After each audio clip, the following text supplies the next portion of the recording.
they have a more tendency to focus more on specific elements of the painting. But I'm just trying to figure out how the hell that translates to the Japanese being able to navigate clutter so well culturally. Probably their language, to be honest. Their writing system is like very. Man, I'm not. Yeah, like just look at kanji. Kanjis are... An errant stroke can change an entire word, so I think they're very details oriented. It's not just that. I've always been astonished by languages that essentially have one symbol per word. That to me has always been absolutely insane. That you don't just have individual letters that you use to constitute the words. Right. Like I mean, that's so. Let's get this going. Last time I got a bunch of extra hit points from Eris. I don't remember why. I cast Aid. Yeah. And so that would have worn off at your long rest. No, I cast it at the beginning of the day. Oh. Okay. Yep. So we should still have it. It's for 8 hours? Yeah. Yeah.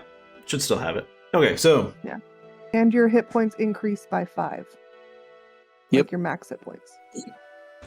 Last time. Does anyone remember last time? Oh fuck! I think the last thing that happened last time was we were having a bit of a class war with that one bitch in the magic shop. I think that's. No, we had the class war. Sorry, Caroline. Sorry to interrupt you. We had the class war with the one bitch in the magic shop. She refused us entry because apparently elves are dirty, which they are. Fuck you. Then we went to the temple so Aerith could speak to the local temple. And you basically said that the vibes down there were very fucking strange. I did the whole little hypnosis theme after on you, and you kind of said, "No, these people are weird. They've kind of strayed from the path." I think we left it there. I think the last thing that was said was you saying to us that this local church is very funky. Yeah, we were in like an alleyway, just kind of like discussing next steps. So I have a list of other clerics that just got suddenly cut off from the goddess that I want to look into, but there was something else we wanted to do. I have a whole notes thing. I don't know why I don't have it open. So, yeah, you guys are pretty much close there. Yeah, there was some more shenaniganery that went on with the Beggar's Respite. There was, you made a deal with Lorenzo, Giobaldi, to basically participate as his dark horse for a Colosseum style fight, gladiatorial thing. And then you guys started looking for magic shops because Cobb wanted to do some get the vibe of the magic scene here in the city, more or less, kind of. See if he can't find something that might help him out. That's reliant on money instead of an institution. Which arguably money is an institution. But anyways. And then you guys went to the temple after that, and things being very sus. You guys went down to the third tier, and we kind of stopped as somebody ran out of a kind of a shack, more or less. And he ran into the street, and then there was somebody else calling after him. It's like, yeah, you better run from these deals. Oh, that was right. Oh, yeah. Fuck. I please, whoever that fucking character is, please keep him safe. I'm going to enjoy that NPC. I just want to, before we continue with what I think is about to be a very fun scene, I just want to apologize if you've got some disgusting yodeling behind me. I live next to a bar, and they periodically will have fucking little singing competitions. Well, that sounds fun, but also...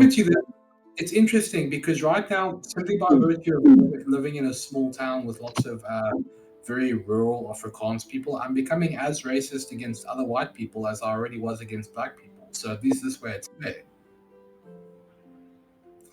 That's it's very introspective of you.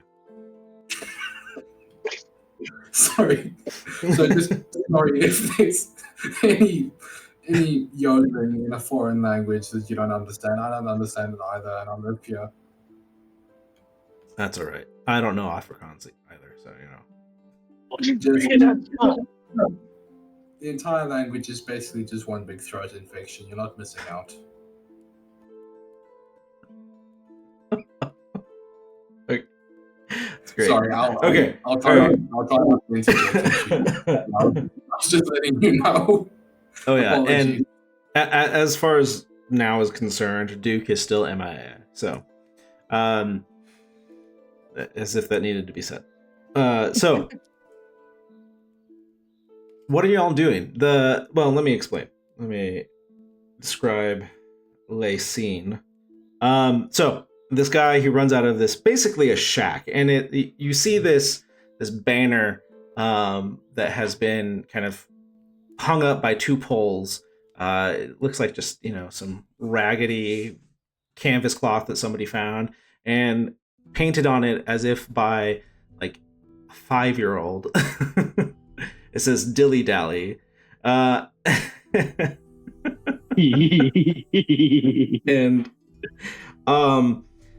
yeah, and this is hung over something that is basically kind of looks like a puppet theater box, but it's really poorly designed. Like the windows are kind of askew and not well put together. The paint is if it's there peeling.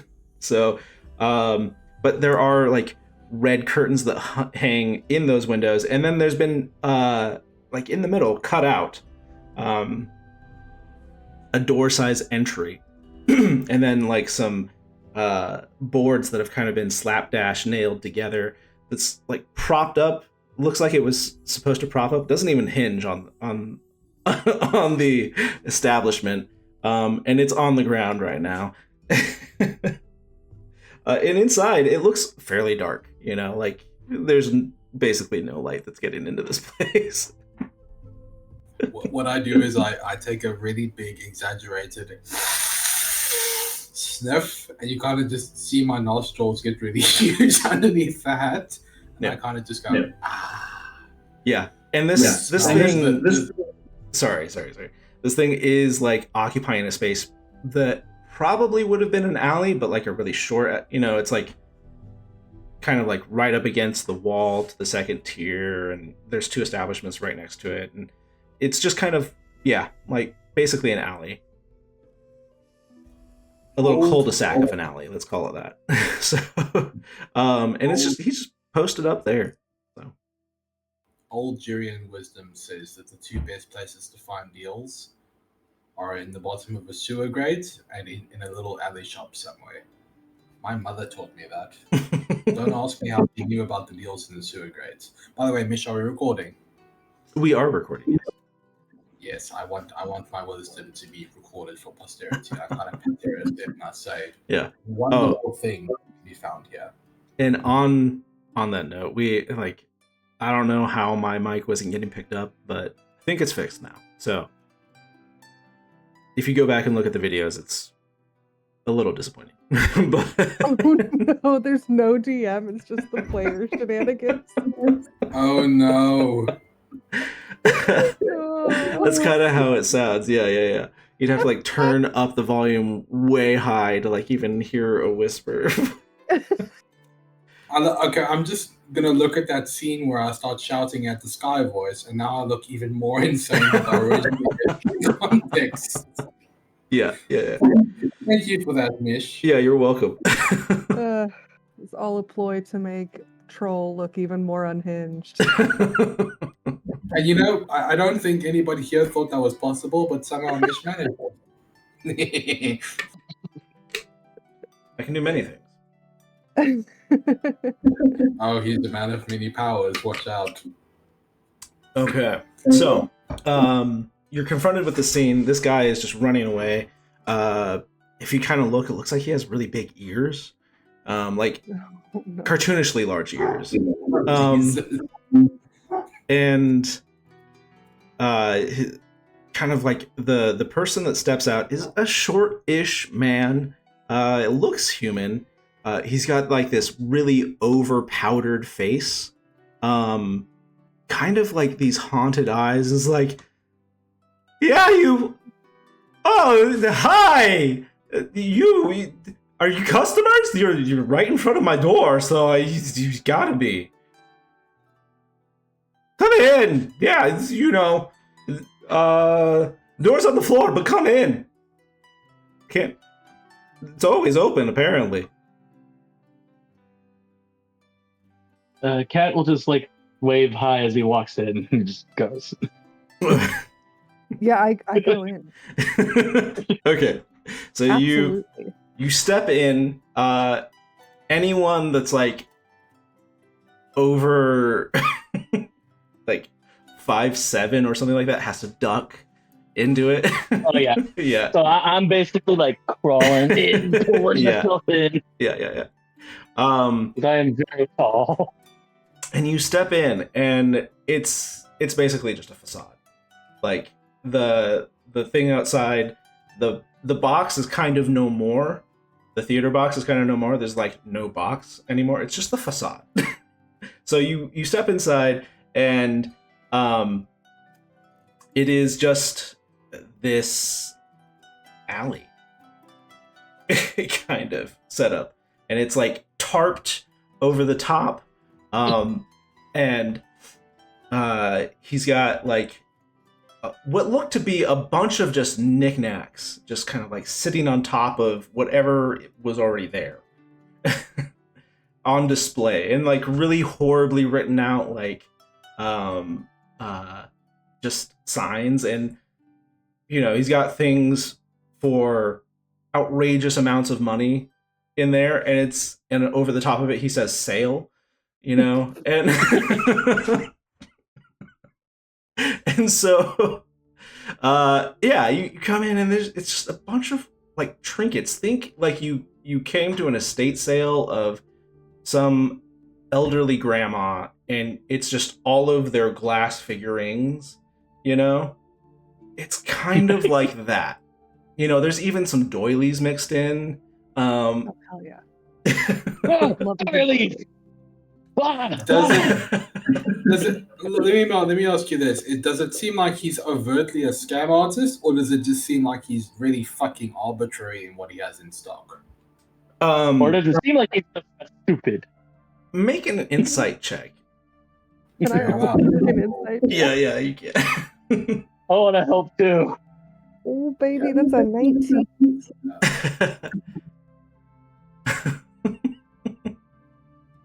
I can see Mish having fun. Say what? I said I can see Mish is having fun. Yeah. I had inspiration for this last night, so Okay. Ooh. Oh, shit. Cobb beat my insight check? Dang. And I kind of just pat Aerith and I said, poor, sweet, stupid Aerith. Nothing of business. Okay. So, as he's going around, it's like, yeah, come in. Yeah, we have. Here's the bargain section, and it says bargain, and like things start at like 500 gold, and then here's our discount, and don't even look over there. That stuff is trash. And kind of behind you as you come in, like really. Like these shelves are holding on by a hope and a dream, and on them, like teetering on them is, you've got various porcelain figures, little baubles that look kind of like, if you knew what plastic was, it kind of looks like plastic that's supposed to be glass, and. Stuff like that. Like some of the stuff just looks like Dollar Tree-esque, Dollar General, I guess. Yeah. I love how the guy's so cheap that he independently invented plastic in a fantasy world. Yeah, exactly. Canon. Canon. So he introduces himself. Yes, I am the proprietor of Dilly Dally. I'm Dylan Dallywhack. Can't even get my name right. Yeah, what are you guys looking for? And your intuition is telling you that this guy, at least for Aerith and certainly Cobb, that this guy is sincere, but maybe not the brightest rock in the bunch. Like, yeah. So he just like asks you what you're looking for. Aerith, asking me if it's okay with frogs. Would you like to meet my talking frog? Talking frog? I've got that over here. See? And he points to a frog that it's just a figurine of a frog, but it's like if you touch it, it will talk to you. I set Cobb down next to it, and I go, We have one better. identical. I kind of hold a hand up at the guy. I'm like, what is up? My F word. And then I kind of touch the frog figurine. Also, I should have mentioned this before, but you touch it, you buy it. And sorry, I got it. I'm trying to think of a slur that the frogs might use, but it's only okay for other frogs to use. Okay. I got it. I was like, I don't know which F word you're using, but there are two in my mind, and I don't know that any of them fit for a frog. But I mean, the way he stated it made me immediately go, okay, he's being derogatory. Well, yeah, definitely, absolutely. So, Dylan says this to you guys, like as after you touch it, and you kind of get like maybe a spike of anxiety. I don't know, of like having been basically striking a deal without knowing that you're striking a deal, and then your eyes just kind of like zone out, and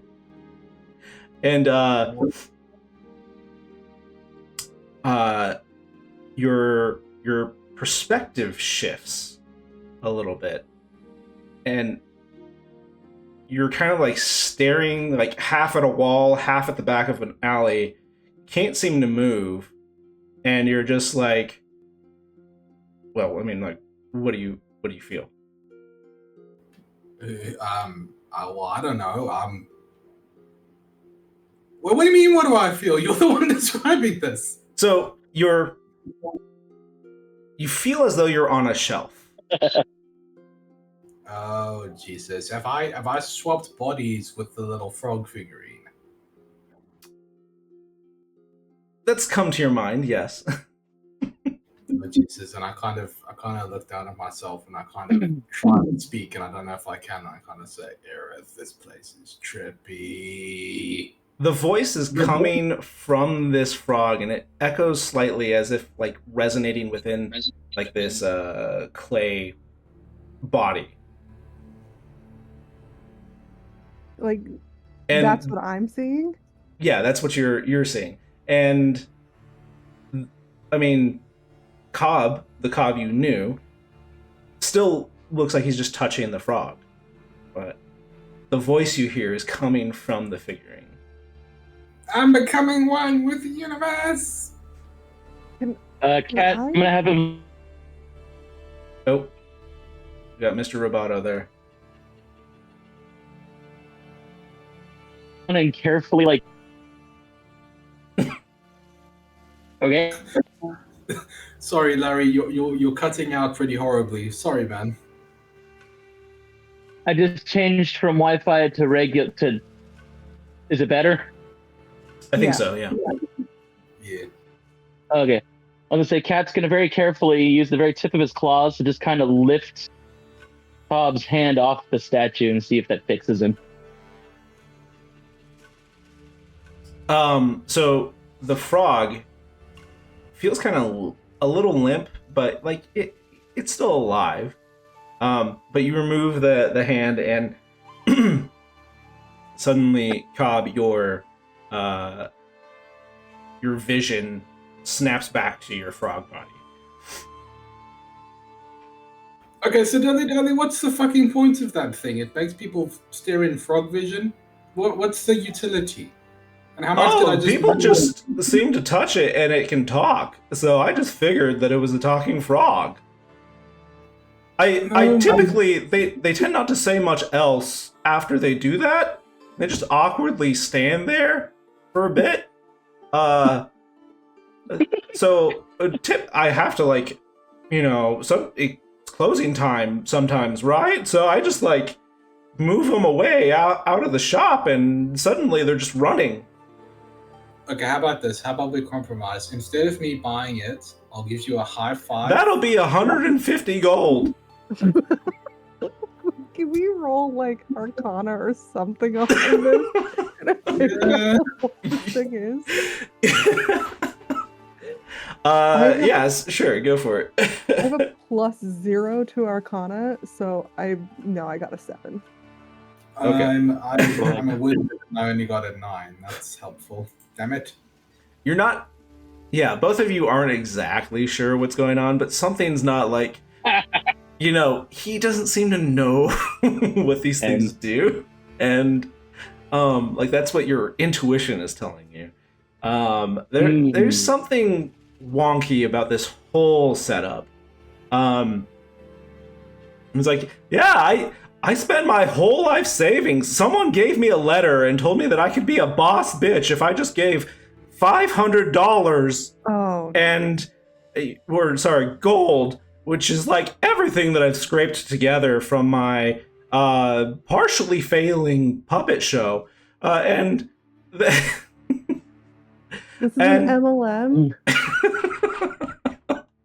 And so somebody dropped off this cachet of valuable goods that people told me I could become my own business owner.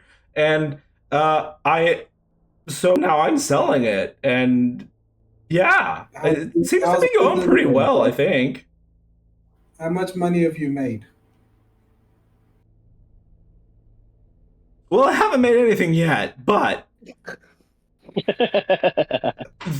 I am truly, truly devoted to this new business. Dilly Dallies is gonna take off, I swear.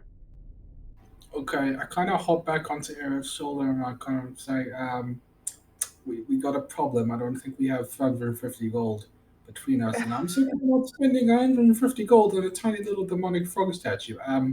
Kill him. Take the stuff that looks most valuable, and we'll run away with it. He's clearly out of his mind. We'd be doing him a favor. Grant him the release of death. No, he's a victim. Calm down. I just tap your head all very carefully. Sorry, that was really funny, but I didn't understand any of it. Yeah, sorry, Larry.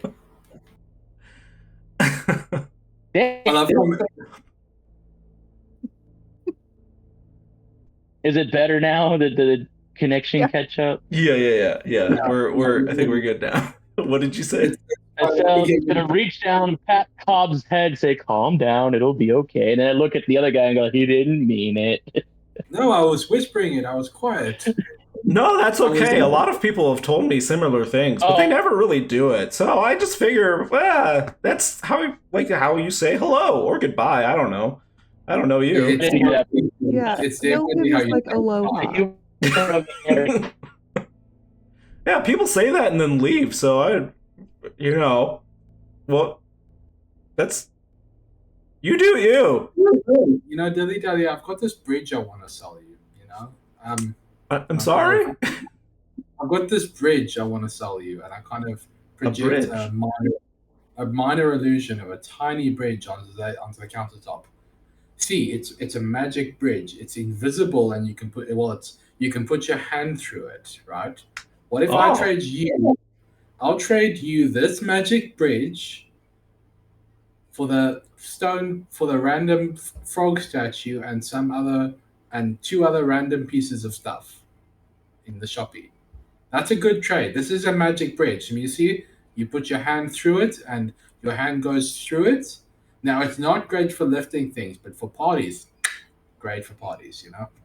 I can certainly see that, and I might be willing to, but I just I've got to keep my merchandise as is right now because I don't have anything to pay anybody with. Pay me with merchandise, and I'll pay you with the magic bridge. Oh, that's an interesting idea. I'm gonna have to Oh my think about God. that one. Well, And I I can't mean, we can probably trade the frog. So he like goes over and touches the frog, and then immediately just kind of freezes. It's like, oh wow, what Nobody is this sensation? Wait, Aerith. What has happened? Oh, you've never touched it Grab before? Grab everything you can carry. Cats, grab everything you can carry. I don't. Something Hang can on. drop.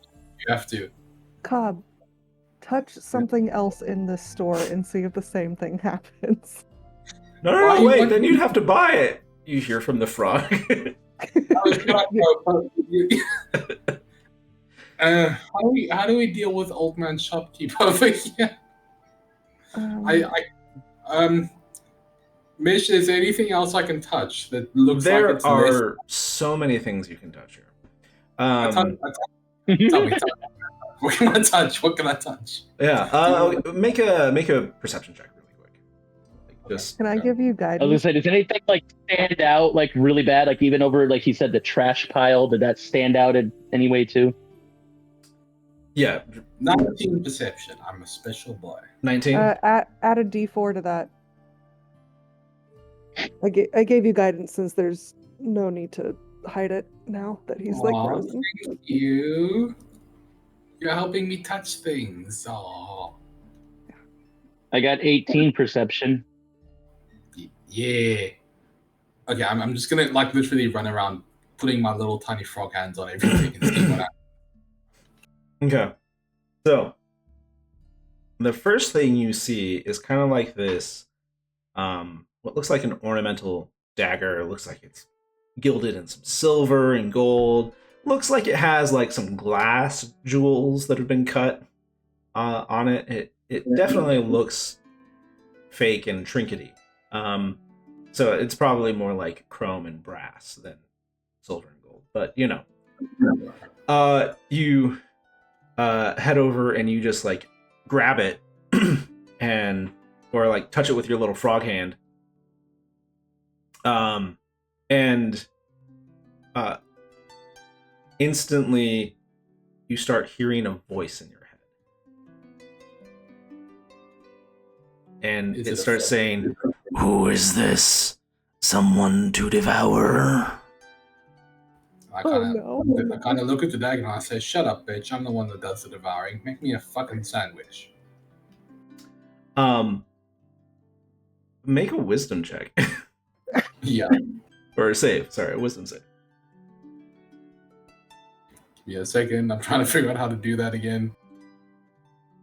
Go up to your saves up at the top and then click on Wisdom number.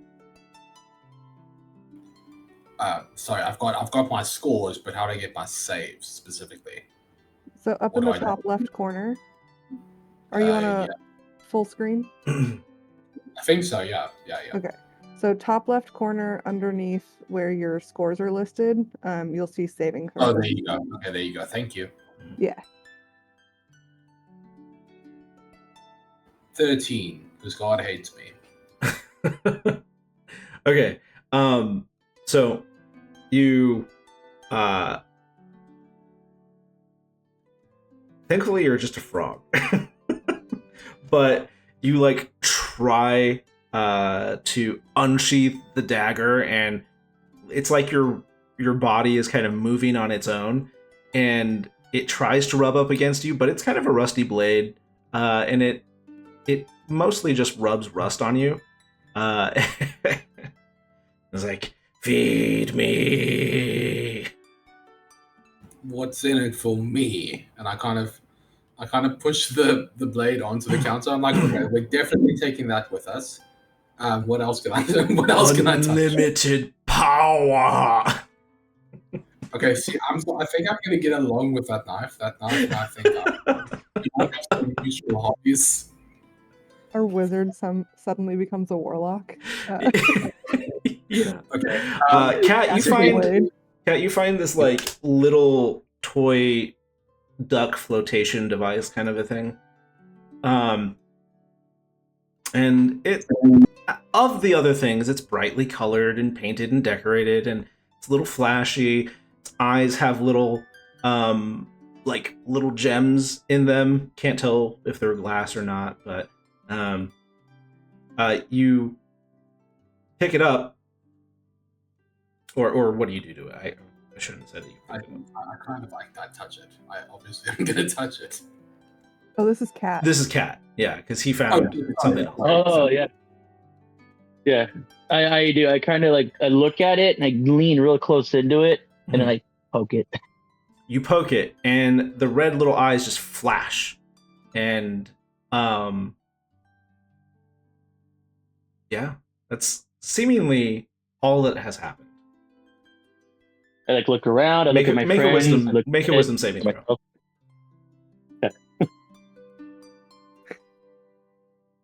Aerith is using her wisdom right now to let the boys do the stupid shit. Cat's wise too, but he's not. He's only wise once he learns something. I see And now. Aerith has learned.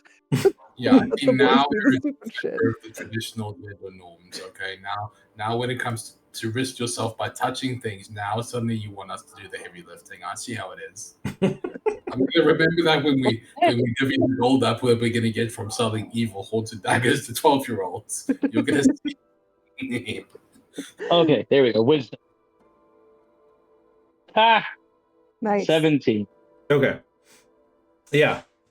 You feel like there something in your body wanted to change. But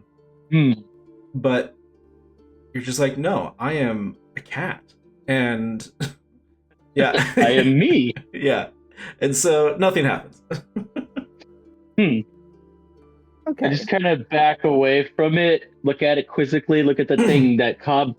So because that was like should- on the same side of the shop as the frog, Dylan is just like, okay, that's like 90 I'll let that go for like 90 gold. It's okay. Dylan, Yes. who did you pay this 500 gold to? It was like cash on delivery kind of a thing, and it was a really nice letter, so I really wanted to know, and then everything in the letter was like amazing. I am my own boss. I have to keep telling myself I'm my own boss now. And you are girl bossing so close to the sun right now, though. So who Thank sent you you. that letter? The letter, if I can find it, I think it's like at the back of the I can go get it. I can't go get it. I'll get it for you. And I go and look for the letter. I kind of hop on your shoulder while you're doing this, and I kind of went to you and I say, "Are you a gambling woman, Aerith?" I mean, maybe it depends on the circumstance. I'm gonna. Sorry, yeah. Oh, go ahead. Sorry, I'm gonna bet you an entire 2 silvers that this junk is all defective inventory, and then I'm gonna bet you another 2 silvers that old bitch at that other magic shop paid this guy to get rid of it. That's what my theory is. I think this is defective inventory. I think that there's something a little sinister going on, and I think that poor Dylan back there is a victim of something. So Mish. Yeah. I'm betting say, do I get the feeling that these things are cursed?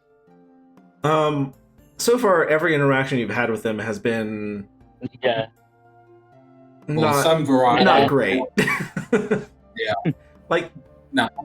the stuff that has happened is like not necessarily dangerous, but potentially could be, and yeah. I grab the man and I just kind of move him away from his frog statue and say, I think everything's cursed. Oh, wow, that was so weird and surreal. It was like my vision went, wow. Yeah, I mean, no, I tried one of these items myself, and I can vet them. I get the uncontrollable urge to powder my face every day, and it doesn't seem to come off. But that's, it's all the rage today, so... Sir, that sounds like a curse. Which one of these objects gave that other guy years? Which Back one at is home, they teach that curses can make you do unimaginable things. Oh, yeah. Maybe I'm just addicted, I'm just addicted to the powder. Which sounds pretty curse-like. This wonderful gentleman that sent me all of this stuff for 500 gold would not have done that to me. Which gentleman was this? I never met him, but he sounds really nice on paper. Have I found the letter? Go ahead and make Haven't your parents ever told you not to trust strangers? My parents, I was an orphan. My parents died long ago. But I'm fine. Jesus Christ, this keeps getting worse. Are you sure you don't want to put him out of his misery? This is just going to get depressing now. I want to take him back to the monastery so he can learn. Sorry, Aerith, go ahead and roll perception. Yeah. Only an 11. It's. Can I give myself guidance? You can, yeah. I'd allow that. Oh, yeah. I'm gonna give myself guidance. Let me add a D4 to that. Isn't it a cantrip? Just do it all the time. Oh, hell yeah. That makes it a 14. Yeah, it's not in a conspicuous place, but it's not like hiding. So you do find it kind of on this makeshift desk he's made out of like packing boxes.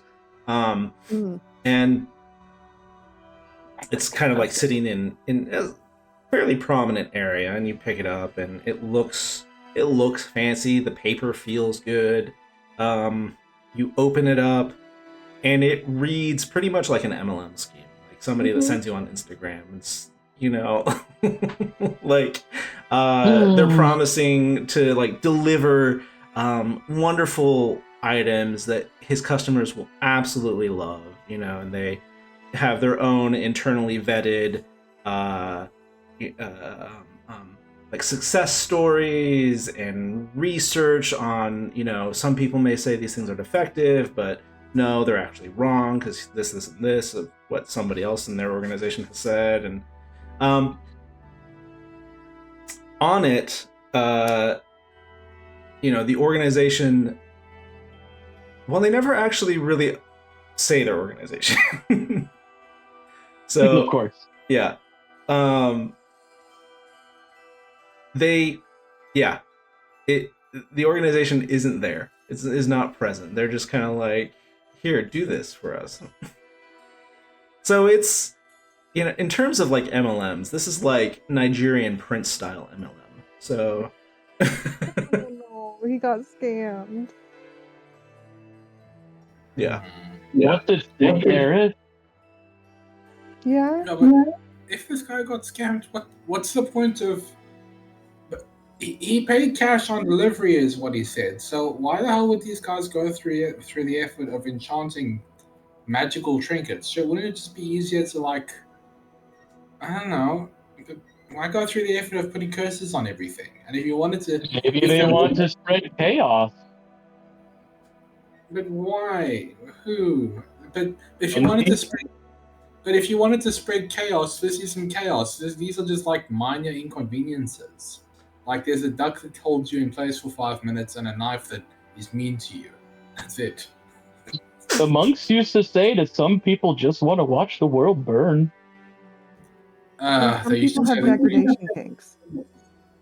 Okay, well, I don't know about the second thing, but they used to tell me the first thing in economics class when I was at the academy, and I want to watch the world burn. I have grudges against the world. I hate it. Why are you questioning someone else's fun?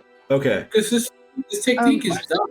So, I could do so much better than this. Sorry, Aerith, you do find something. It is signed by an SF. Oh, SF. let's go. Let's go. Let's go. Self-bound. Read it. Read it. Read it. Read it. Read it. Oops. SF. D- Solar flare. Solar Flare Superstar. I mean, would I even know Sorry. anybody? Like, I feel like SF is just not very much to go on. Oh, sorry, no, FS, I should say. Oh. So we Hospitals? here. I'll give you more. It's signed by an F Sandover. Sandover. Is that an elf name or Okay. is that a human name? Do I have any recognition of that name whatsoever? None. Okay. F. Sandover. And Dylan, you know that this was a gentleman that sent this to you and not. He sounds like a gentleman. I mean, he misgendered, but it's okay. I don't mind Sounds. Wait, what does that mean? because it's like be your own boss, bitch. Like. Oh no! Oh no! So it's a very generic scammy letter. Listen, I believe everyone has the power to be a bitch in their own mind. So I told myself the same thing, so I didn't think anything of it. So you're girl bossing. You're doing great. Yeah. Thank you. Yeah, I feel good about this. This is one of these days I'll have a storefront, an actual. I don't have to like smell all of this refuse. Mhm. But How did you get 500 gold to pay these people with? Where did that come from? it was just 30 years of living on pennies with my puppet show, which not a lot of children enjoyed. So you got this letter. Wait, when did you get this letter? I know, I look so young for my age. It's mostly the powder, I think. Cursed powder. No, it can't be that. This Mr. Sandover is a wonderful individual for giving me this opportunity. I'm sorry, I forgot the question. When did you get the letter? Like, it was like a week ago. But you've been saving up for 30 years? Yeah, he told me I could have my own business. So I left Oh. my other business of puppet show and started Yeah, my own didn't you already- business. It's just, yeah. Dylan, could I see your puppet show? Well, it's kind of... I mean, I kind of broke it down so it could be the storefront. I don't really know where my puppets are anymore. Oh. Do I get the feeling if I wash the powder off his face, maybe he'll feel better? He did say that it didn't come off, but Like, at all. yeah. Well, he said he couldn't get it off, but yeah. Oh, I don't have a high enough level spell to do like remove curse. I have lesser restoration. Would that help at all, do I think? You can certainly try. Oh. Oh, I don't like that phrase. I'm gonna go, sir, would you like me to try to wash your face? It's all awkward. I've gotten used to it. It's fine. I like it now. It's good. Like, just because that's There your are new some vocal nobles doesn't that mean powder their you have face. to. I feel like nobility now.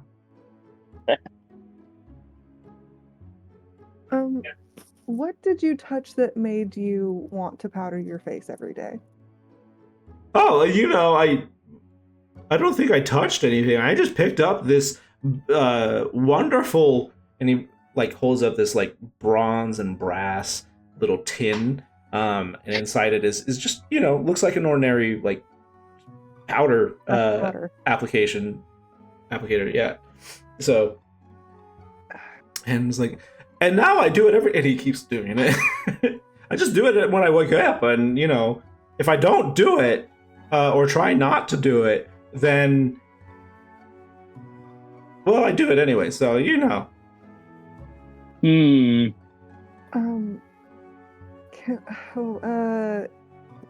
It's not like Arcana. What do I want to roll on this? I want to roll something to figure out like the nature of this curse. Okay. I think that would be Arcana. Is it Arcana? It's probably the closest thing since it's like magical in nature, sort of. Okay. And like the powder is definitely resilient. Like it's resists washing off, and it stays for extra long. So Could I make the argument for medicine? I'm sitting here looking at it too. I can go Arcana. Yeah. I'm you can probably going to say no. But it doesn't necessarily fit, but yeah, good try. Okay. Could somebody give me the help action, and then I'll cast guidance on myself as well? Oh, Kat, great. I'll just give you guidance instead. Add a d4 to that. Okay. I have really bad Arcana. Woo, look at that. Nice. Okay. So, Kat, you're kind of getting the sense that while you don't know a lot of hibbledy-jibbledy about magic, there's just the sense that it's like maybe this was a cosmetic experiment gone wrong, like some wizard wanted something that lasted super long, but it had unintended effects of like, now you have to apply it every day. And if you don't apply it, you can't like live your life. You have to apply this every day. Based on what he's explaining, that's kind of the dots that you're pulling together. And so whether this is like a freak magical accident or somebody purposefully did this, you can't really discern that.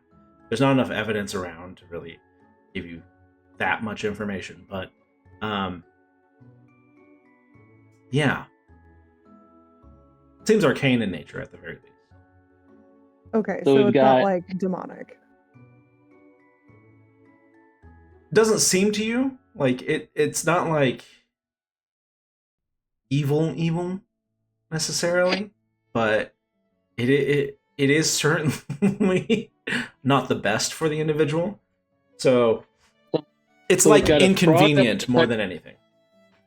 We got a frog that when you touch it, you basically trade places mentally. Mhm. You got a knife that wants you to murder, That one seems and evil. then Yeah. and then a rubber ducky that tried to do something, but yeah, no. Yeah, didn't work. and then now a powder that is very clearly not working as intended. Yeah, and then somebody ran out of here with comically big ears. Comically big ears. Like, this whole place is just a curse. Oh, the alleyway's fine. It didn't start doing this to people before I set up shop here.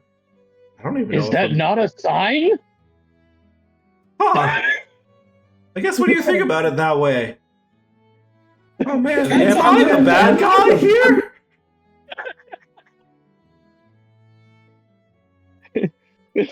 Sir, these things are dangerous. No, it's fine.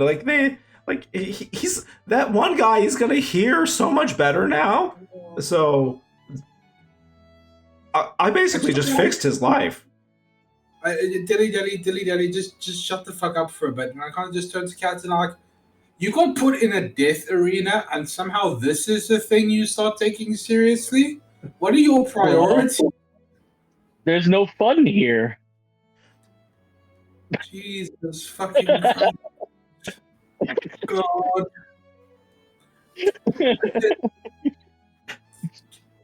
Unless you'd like to partake. I just wanted to buy some fucking spell books. Oh, I've got some books if you want them. No. You know what? No. You know what? No. Dilly, can you show me the books, but can you please be the one to open them for me? That's a weird ask, but sure. I mean, I get it. You're trying to like do the deal thing. I understand. Yeah, it's he like goes over to like all of 3 books. One of them kind of looks like a children's book, and he opens this one up, and it has like it's really sophisticated, kind of for well, maybe not in Amberin, but like, you know, it has the pop-up pictures kind of a thing. And he like opens it up and I'm even narrating like him now. And he opens up the book, and these images, these like pop-up cutouts start moving kind of on their own. And it seems like a playful story at first. Yeah, see, this one, he's like chasing a weasel, and then opens up the next one, and then he catches the weasel, and he opens up the next one, and then he turns into the weasel, and then he opens up the next one. It's like, oh, this is... And it's just like this gore scene, and like there's something in the book that like just kind of gives him a little paper cut, and he's like, ah! And he drops the book. It's like, well... I mean, you could have that, I guess, you know, if you want it. And the other 2, please, for the love of God, I just wanted an actual spell book that'll let me turn actual children into exploding piles of dust. I am a simple man of simple I don't think I have any of that. Jesus Christ. Remind me what god the Jirians worship? Mirats. Yeah. Mirats? Mhm. Turn to this guy, please. I just want a normal spell book that will allow me to commit normal atrocities. For the love of everything that's good. Are we calling him an evil man and just don't realize? You're already buying the little dagger thing. I mean, you've got the frog. I will drink your actual blood. My blood. Your Why my actual blood? Okay, hang on. Everybody just take a breath. Dylan? Yes. You know, I do think that you're girl bossing, but I think Thank you. that this might be a really dangerous direction for you. And I actually think that you were girl bossing really well as a puppeteer before. I mean, you made 500 gold in 30 years. 500 gold in your savings doing puppet shows. That's incredible. Yeah, man. I mean, some of that was inherited from my parents that God. I didn't know, but How they had much? something for me. How And then How much of it was inherited by your I got parents? like $495 or Oh gold my or something like that. God. I just got $1 million loan. Yeah. Well, And now I your feel parents less inclined to help this person. It showed up out of the blue, and it was just like, yeah, that's my parents are well off, apparently. I don't know why they sent me to an orphanage, but you know. And then What? Are the parents dead now? Are your parents dead now? Or they died way long ago. Are you Okay. sure they died, or did they just go on a really long business trip? Well, I don't know. I lived in an orphanage though, so I assumed they were dead. Is he There is- human? He looks human, yeah. Okay. I have Can we so go many back to- questions. Sorry. Yeah. Are, have people called you gullible throughout your life? Is that a word that you've heard before? You know, some people used to refer to me that way, and I just thought it was a good, like, a silly nickname. Yeah. I've been Because, called. yeah, they would just be like, hey, gullible. And I'm like, well, I'll answer to anything. So, you know, yeah. I found out later it's bad. Is it? Oh, okay. I was wondering how you knew my nickname. We had never met before, I think. Yeah. Oh no, Hey, Dylan- actually we Dylan, have could met you- before. Don't you remember? Oh, I loaned you like 500 gold when we were both 7, and I've come to collect. I'll take your entire. No, I don't think inventory. we've met each other before. No, we I definitely pick did. up Cobb. Cobb, I pick you up and I just like shove you in a pocket and I go, Dylan, could you go touch that frog again and show me how it works? Yeah, I mean, like, you don't know how it works yet? I mean, I could go. No, I just want to see it one more time before I buy it. Oh Well, my I mean, God. all right.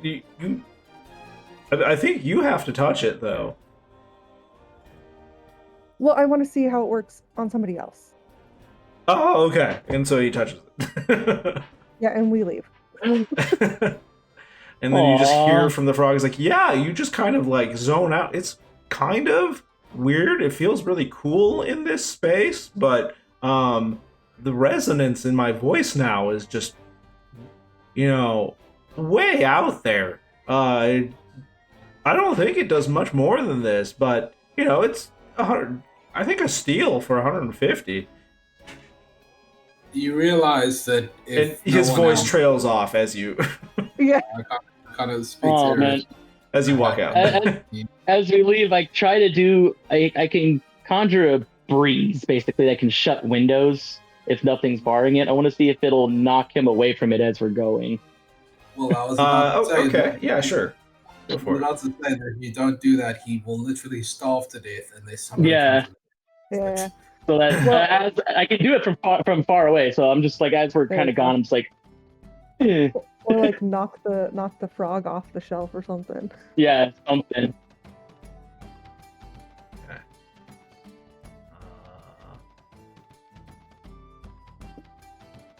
Cobb, did you steal the dagger?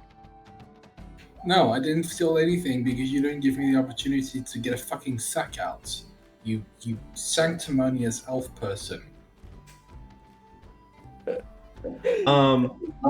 Like, I initially felt It- bad for the guy because he got scammed, but then I Mhm. found out that he just had like basically $1 million dumped in his lap and he wasted it all because he's stupid. So I Yeah, didn't and feel bad we for could him. have, even if we just melted the cursed objects down for raw materials, we could have fucking sold the glass or something. You could have let nature take its course. No, you had to walk away. mean- Do you want to sneak back in there and grab the dagger? I want to grab everything. I'll say that you probably wouldn't have been able to let go of the dagger. I'm just saying that I have a background in selling stuff. Some of that shit I could have sold as casualty trinkets. His problem isn't the fact that his stuff is worthless. His problem is the fact that he makes it obvious his stuff is worthless. So I took you out of my pocket, and you were actively holding the dagger, and I'm like, what do you mean you didn't take it? Cobb, you have the dagger in your hand. Oh right, hello, precious. No, No, so, with your little gust of breeze, it's just enough to kind of like shift Dylan's body enough to like he kind of like tips over one of the shelves, and you just hear like this crash of broken items. And it's like, Oh. oh no, there went like so much of my profits. Oh gosh. Hmm.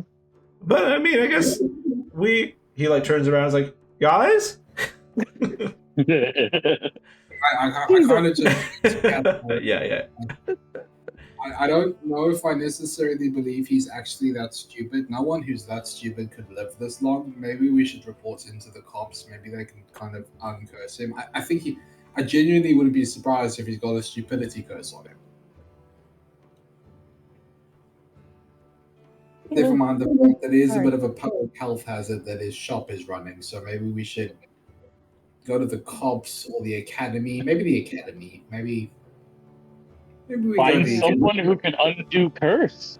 Yeah, because unfortunately, with my magic as unstable or new or what have you it is to me, I can't do it myself. So maybe, yeah, the academy might be the best direction. I don't want to now try a third bookshop because the first one was racist. Yeah. Classist Well, or whatever. classist. Yeah. Yeah.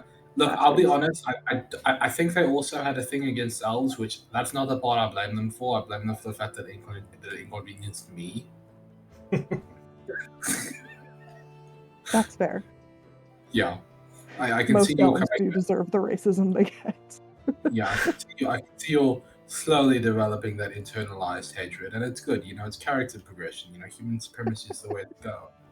Racism isn't bad. It's who the racism is applied to. That's the thing you have to be careful of.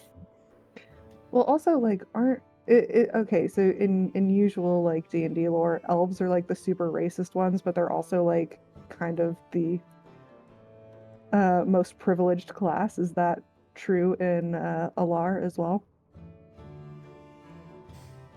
Or is it more equal?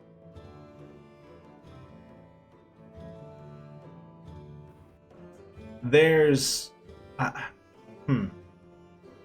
that kind of depends. I think a lot of people view elves as with kind of a sense of pity because they've undergone such hardship within the last 200 years. A lot of So people you have kind of didn't know forgotten vampires. that. Sorry. Yeah, a lot of people have kind of forgotten that, and elves are. There's a kind of a sense of drive, this communal drive between elves to like figure out the clouding, figure out how to get their memories back, if they can. For anyone that survived that horrible culling,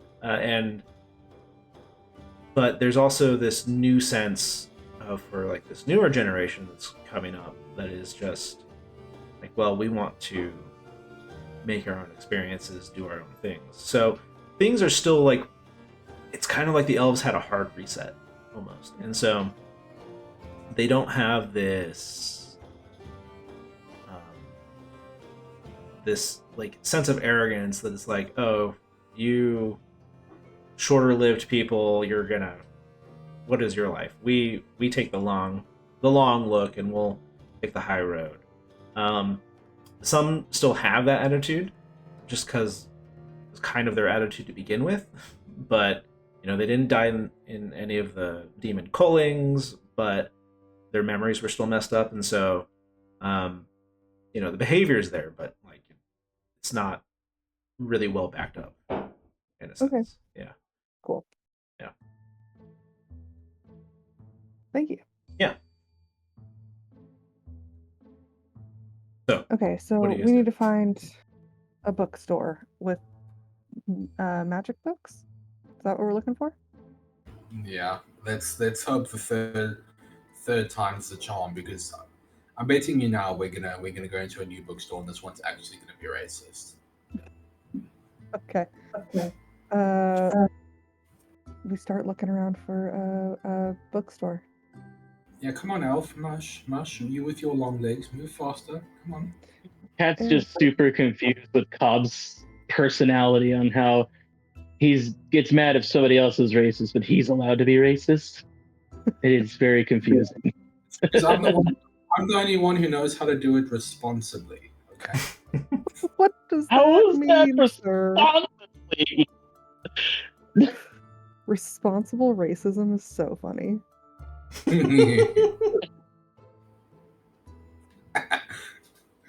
Okay, somebody Cat's kind of an do an investigation check for me. Yeah, let me do Oh. that. I'll give the help action. Thank you kindly. Yeah, 23. Giant investigation, frog brain. Okay. No. Yeah, Cool. So yeah, no, you walk around the bazaar, the various bazaars in the third tier, and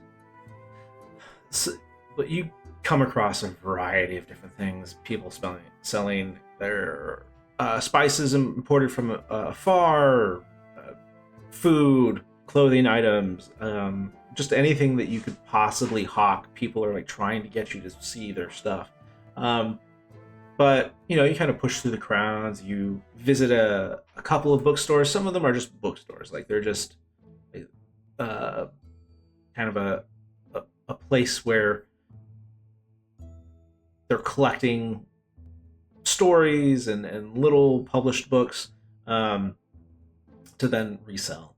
But you do finally come across an establishment.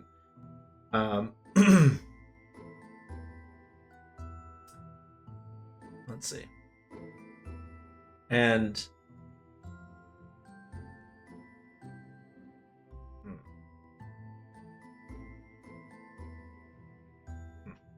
gosh,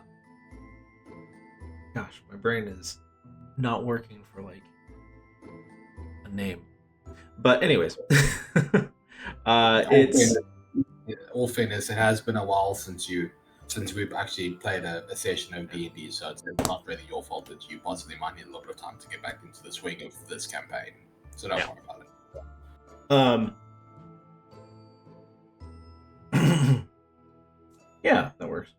So you come across something called the Wandering Wand.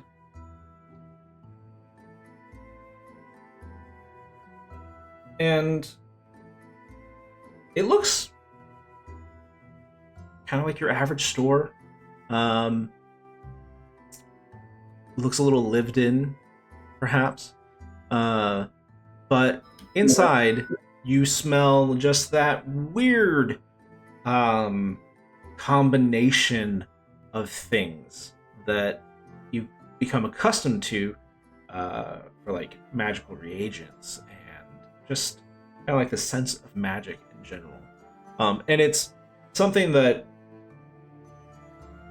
you hadn't realized before, but this whole city kind of has that similar feel. But now it's just like up front and focused because it's so concentrated, I guess.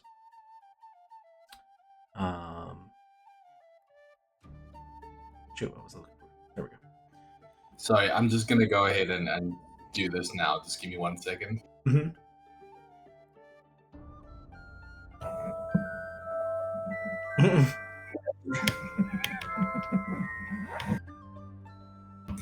I'm hoping that the one shop explodes at some point and we get in trouble for it.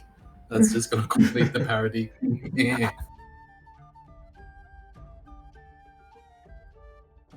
Okay. Have we got a music bot running, by the way? Should be running. Are you not hearing it? Oh shit! Sorry, you were playing music while I was playing music. Joke kind of got lost. Sorry about that. You're good. I don't have Spotify. Should I be able to hear it if I don't have Spotify? Yes. Yeah, you It's should the be. Stream. Let me just try reconnecting to the You have to actually click watch stream. It should not do that anymore. Show my screen share. Should be showing it, but I don't know. Yeah, it's there, but I'm not hearing anything from it until I actually hit watch stream, and I purposely can hear you guys better. Gotcha. I think I'm hearing music, but it's really, really quiet. It is quiet. I've kind of turned it down so that we could. And you can individually turn the stream volume up. Yeah, that's what I do. Can you? Down, depending. Yeah. You can technical difficulties. You can also turn off stream attenuation, which is the thing where, like, if one person's talking and another person starts, like, it automatically chooses who to, like, focus on. I turned that off, and now I can hear everybody. That's great. How do I bring the volume of the stream itself up? Right click. Right click what? The stream of the video? Yeah. Oh, there you go. Thank you. Yeah. Okay. For me, I have to hold my finger on it. Okay. Yeah. I'm ready for whatever exotic racism we find this time around. Yeah, we go into the store. Love a shopping episode. Oh, that's funny. What's funny? just some of the stuff for this character. I'm just doing like a character generator really quick. So you walk into the Wandering Wand, and you've got like these full floor-to-ceiling bookcases that are filled with shelves.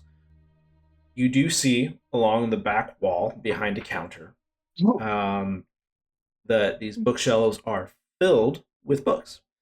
But out here in the store and in the middle of the aisle or in the middle of the space, you do see like pots and baskets of various kinds of.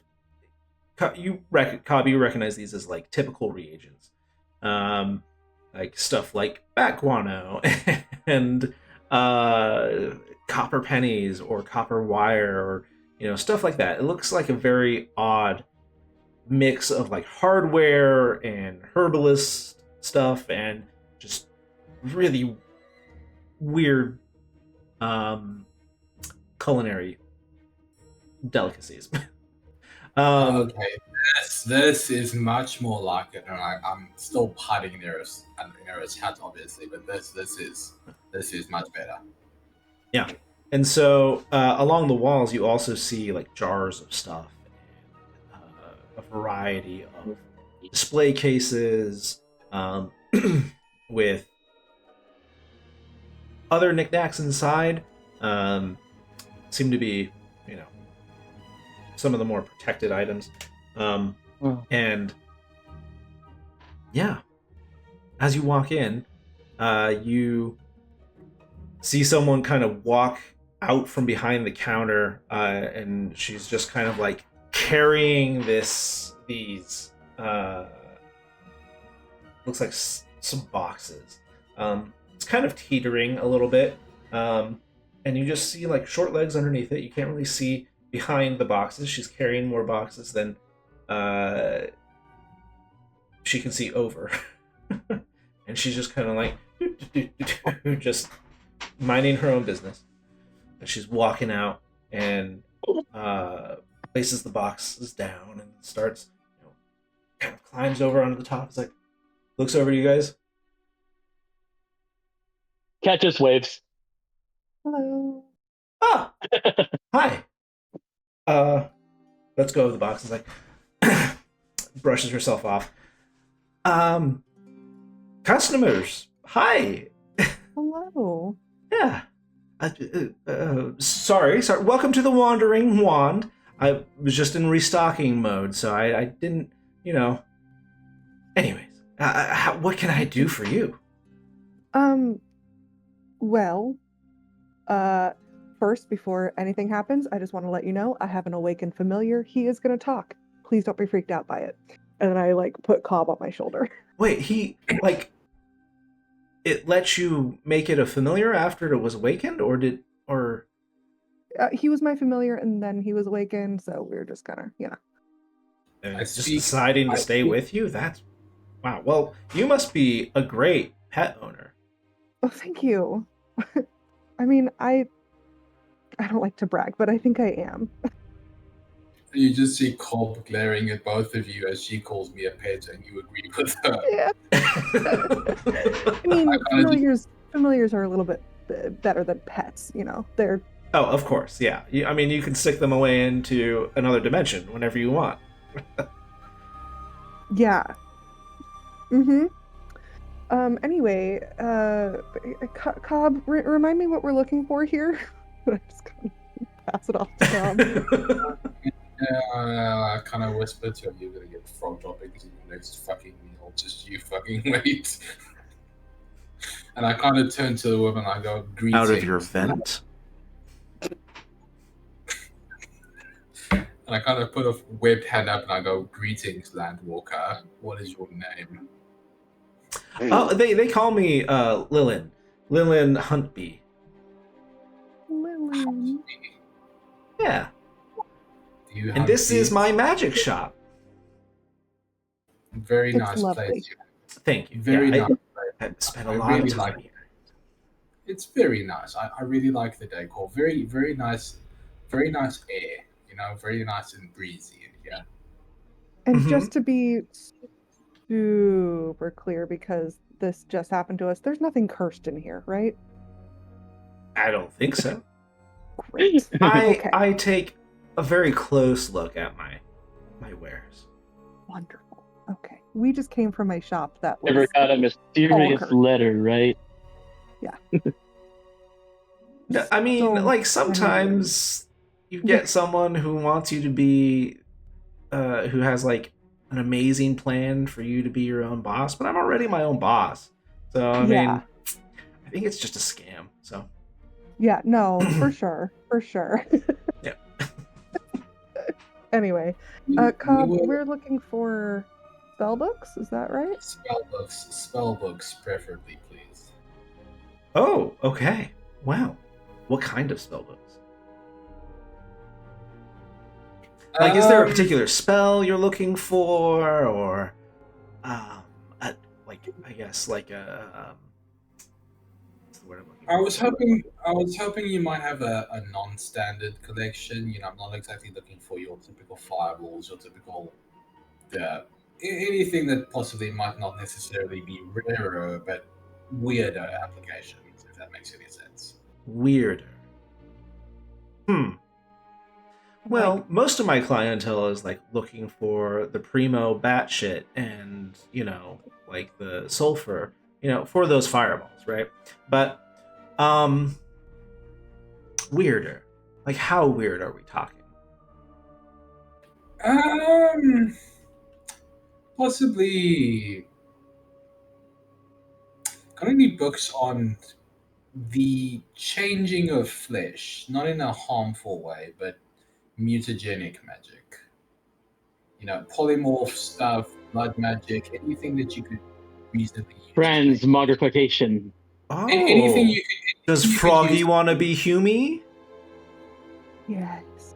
That was That's exactly it. He really wants to know what it's like to walk around as a human. Is this some kind of like weird fetish thing? Like this isn't like pet abuse, is it? Like No. Okay. No. We're Adam, friends and that's it. Adam, I'm fully sapiens. Believe me, if I didn't want to be anywhere near Earth, and quite frankly, I don't want to be near most days, I'm gonna fuck off. Wow. We do have So- kind of a contentious relationship some days. We have a Working very on it. love-hate relationship. I would kill for this woman, but there's a good chance I might be the one that kills her, kind of deal. You know? You know, I get it. Me and my turtle, not always the best. You have 'Cause- a turtle? Yeah, it was a kind of a poor choice, so I do use the extra dimension fairly often because you can't. The turtle, you know, he gets huffy about it, but we make it work. You know, I still What feed kind him of carrots and turtle? apples and watermelon.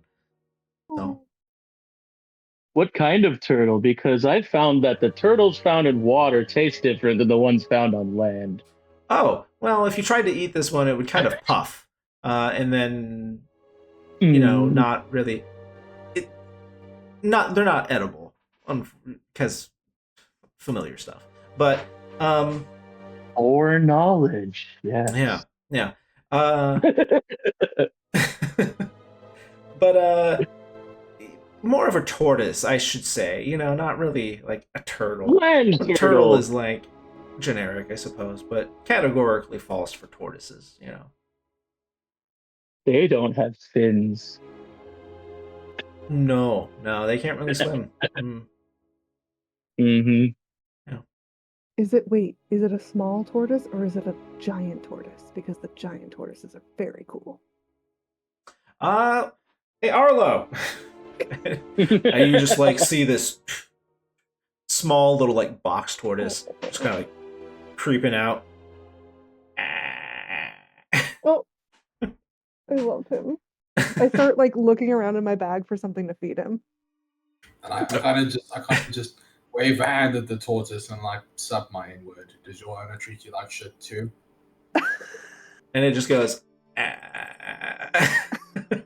Like he's hungies. Like it's kind of his food time. I've been working a little into getting a little distracted, but now I have customers and I have a free moment.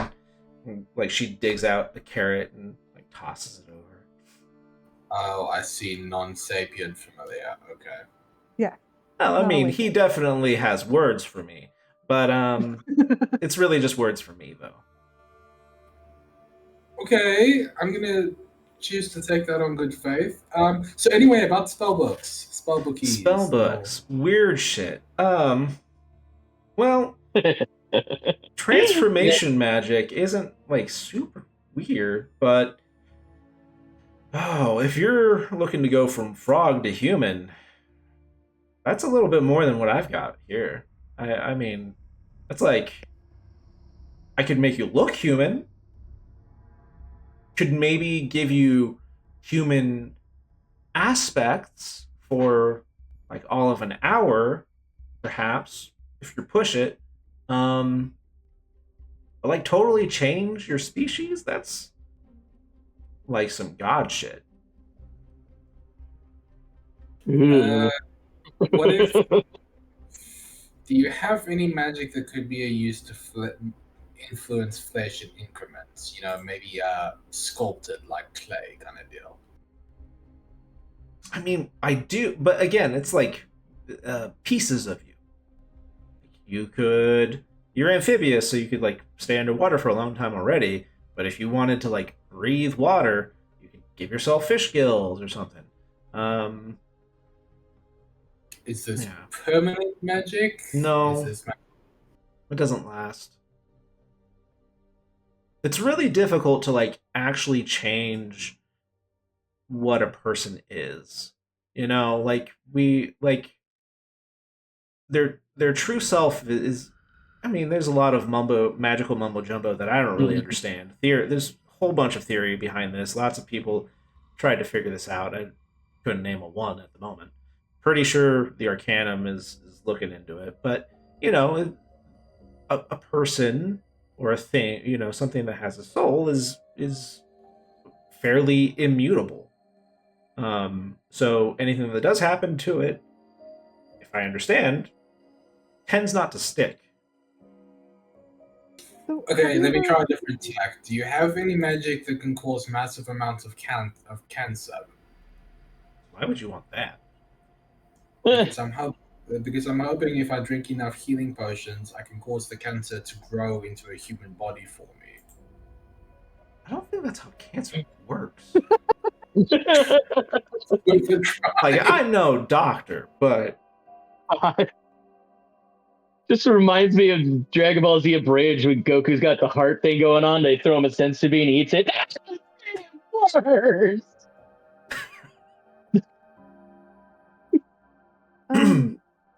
So, oh, what did I just open? Have you heard of any like magic going wonky lately? Like spells lasting longer than they should, or no, working differently? not really. I did just have a guy come in here crying with like comically big ears. It took a lot not to laugh at him. Yeah, he came from the same curse store that we just came from. So Oh, so there's like a cursed item dealer. Oh, that yeah, I don't we should think tell the too many- guards. I don't He think too doesn't many of know those- they're I told you we cursed. should tell the gods. I told you we should Wait, either wait, rob what? him- Wait, hang on. We shouldn't tell the guards? I think No, that's I something that we should tell the guards about. I kind of repeatedly give Aerith a smack on her knife here. And I said, I told you we should have either robbed him blind or told the gods, but we couldn't just do nothing. The place, Well, I mean, if you Okay, robbed well- him blind, then you would be the culprit. Like, I mean, Yeah, you would have those items that are dangerous, potentially dangerous, and then you know, then the guards would come after you.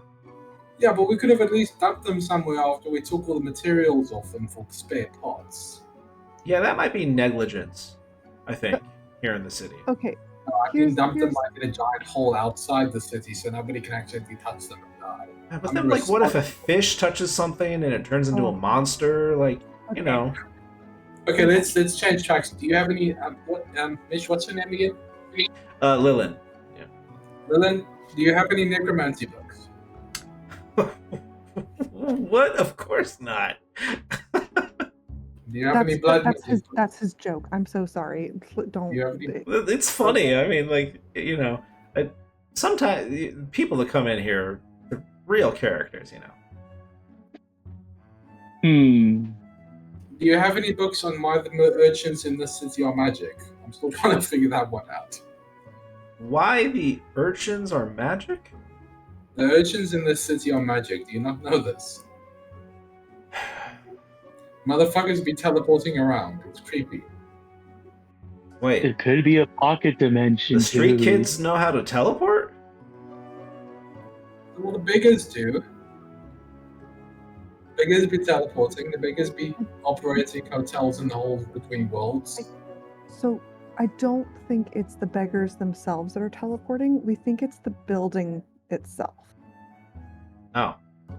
I think that's what the biggers want you to think. It's just a conspiracy. Deeply, inherently magical beggars. Yeah. Oh, well, I mean, I don't know about a teleporting building. That's for sure. Well, the building doesn't move, but when you go in, it's a tavern, and then you can see other people leaving into other places that weren't where you came in. Can I And it's come with you very guys to confusing. this place? Oh, I don't even know how we got there. Can I roll insight on her to see if I trust her? Is she cool? Go ahead. Yeah. Okay. Sorry, if you're hearing my roommate in the background, she is on a work call. Okay, 15. She seems pretty chill, honestly. Like she laughed at the necromancy thing. She Okay. seems relatively, knowledgeable in the arcane, and maybe it's just out of professional curiosity, honestly. Yeah. But yeah, you don't sense any motives, any like ulterior motives behind it. She just kind of wants to see. It seems to you.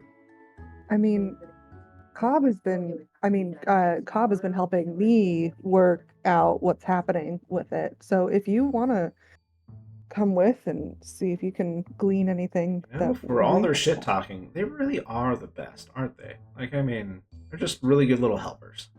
They are. Yeah. Yeah, you shut up. She says to Arlo. Getting rid of my fucking research, and you see me just about trying to climb into her ear and punch her eardrums out. No, My please don't. fucking research. Keep the cup. Ex- I'm like, is Arlo as sassy as I think he is? He's acting very much like a tortoise, so it's hard to tell. But Well, I'm asking Lillian. oh, if he's okay. sassy. Sorry, I thought that was a DM question. No. Lillian's just like, oh, you betcha. Like, Okay. sometimes it's death threats. Sometimes it's like, Hmm. wake up, roll over, you fat. Yeah. Okay. Okay. So but it's not just mine. Yeah.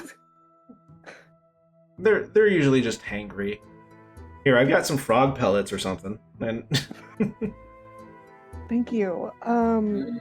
He just ate, so I'm gonna keep these for later, and I put them in my pocket. No, you're not gonna fucking keep them for later. You're gonna give them to me now.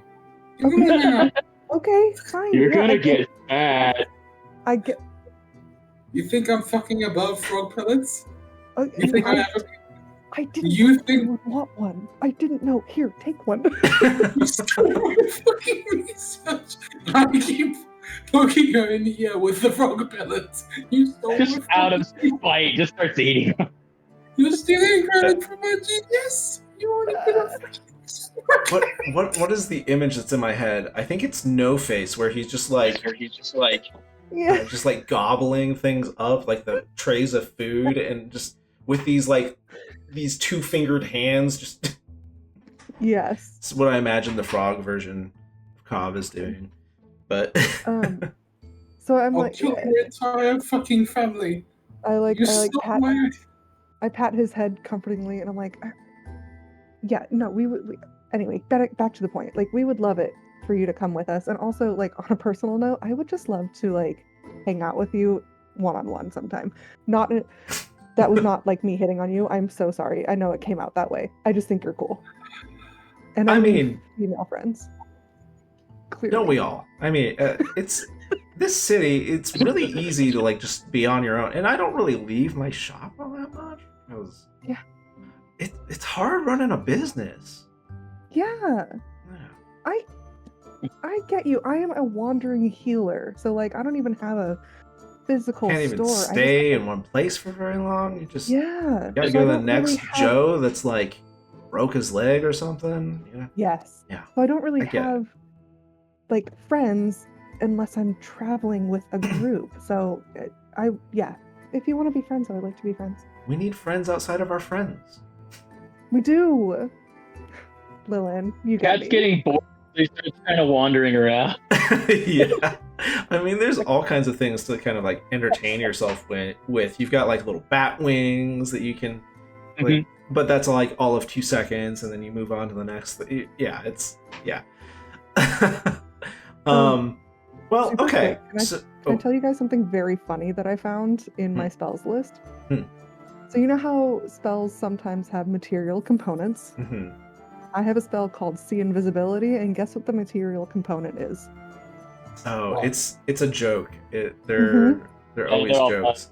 I forget what it is though. It's talc powder. Yeah, you're literally just throwing powder on an invisible person. Sorry. I just had to share because it made me laugh. Yeah. Well, yeah, they when you start reading into all of them, some of them are freaking hilarious. Because you just imagine some magic wizard thinking he's so freaking clever, and it's really you just put paint on a dude. Like what?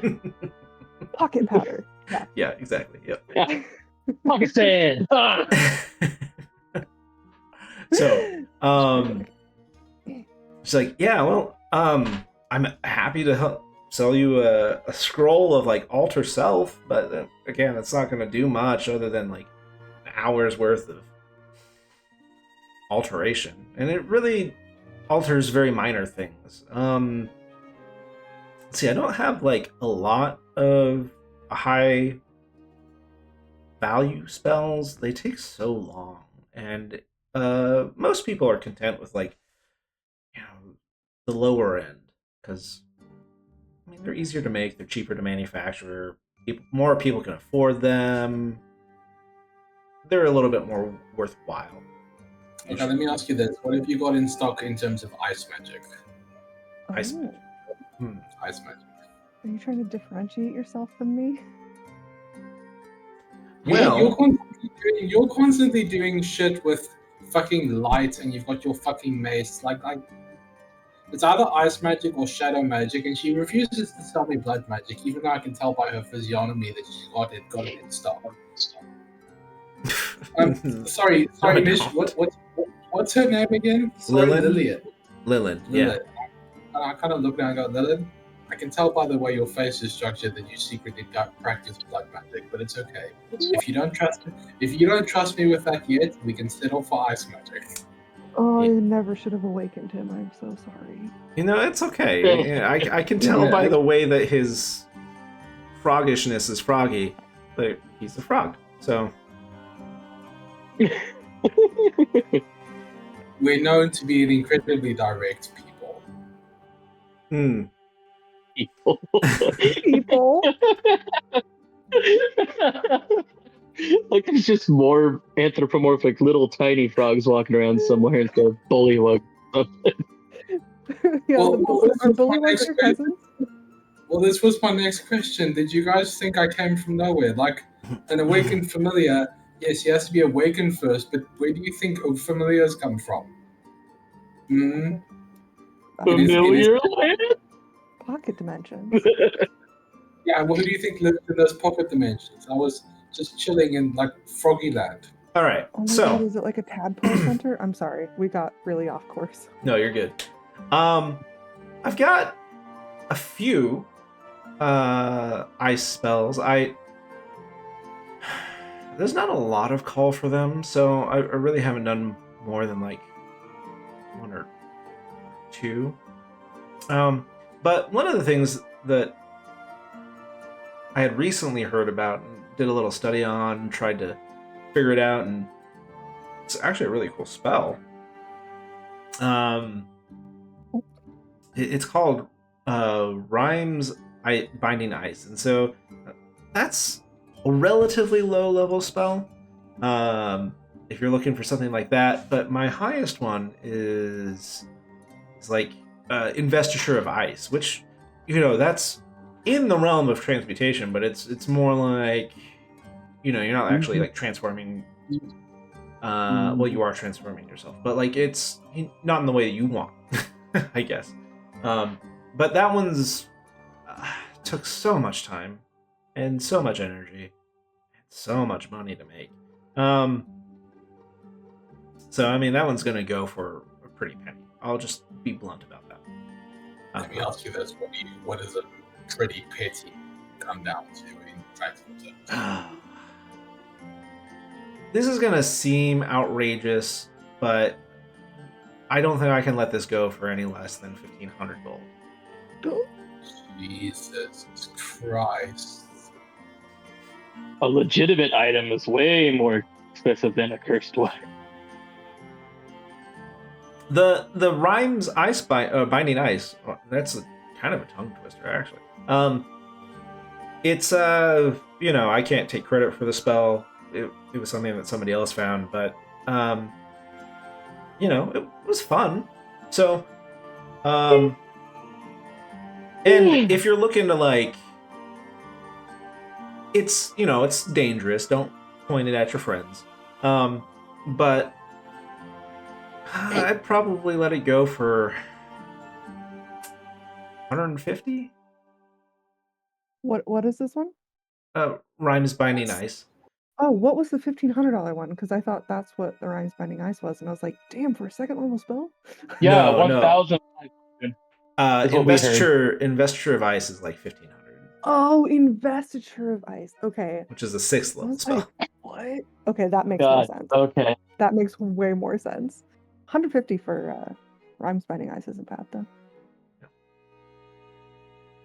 I forgot the table already, so I'm just like saying numbers off the top of my head. Let me ask you this.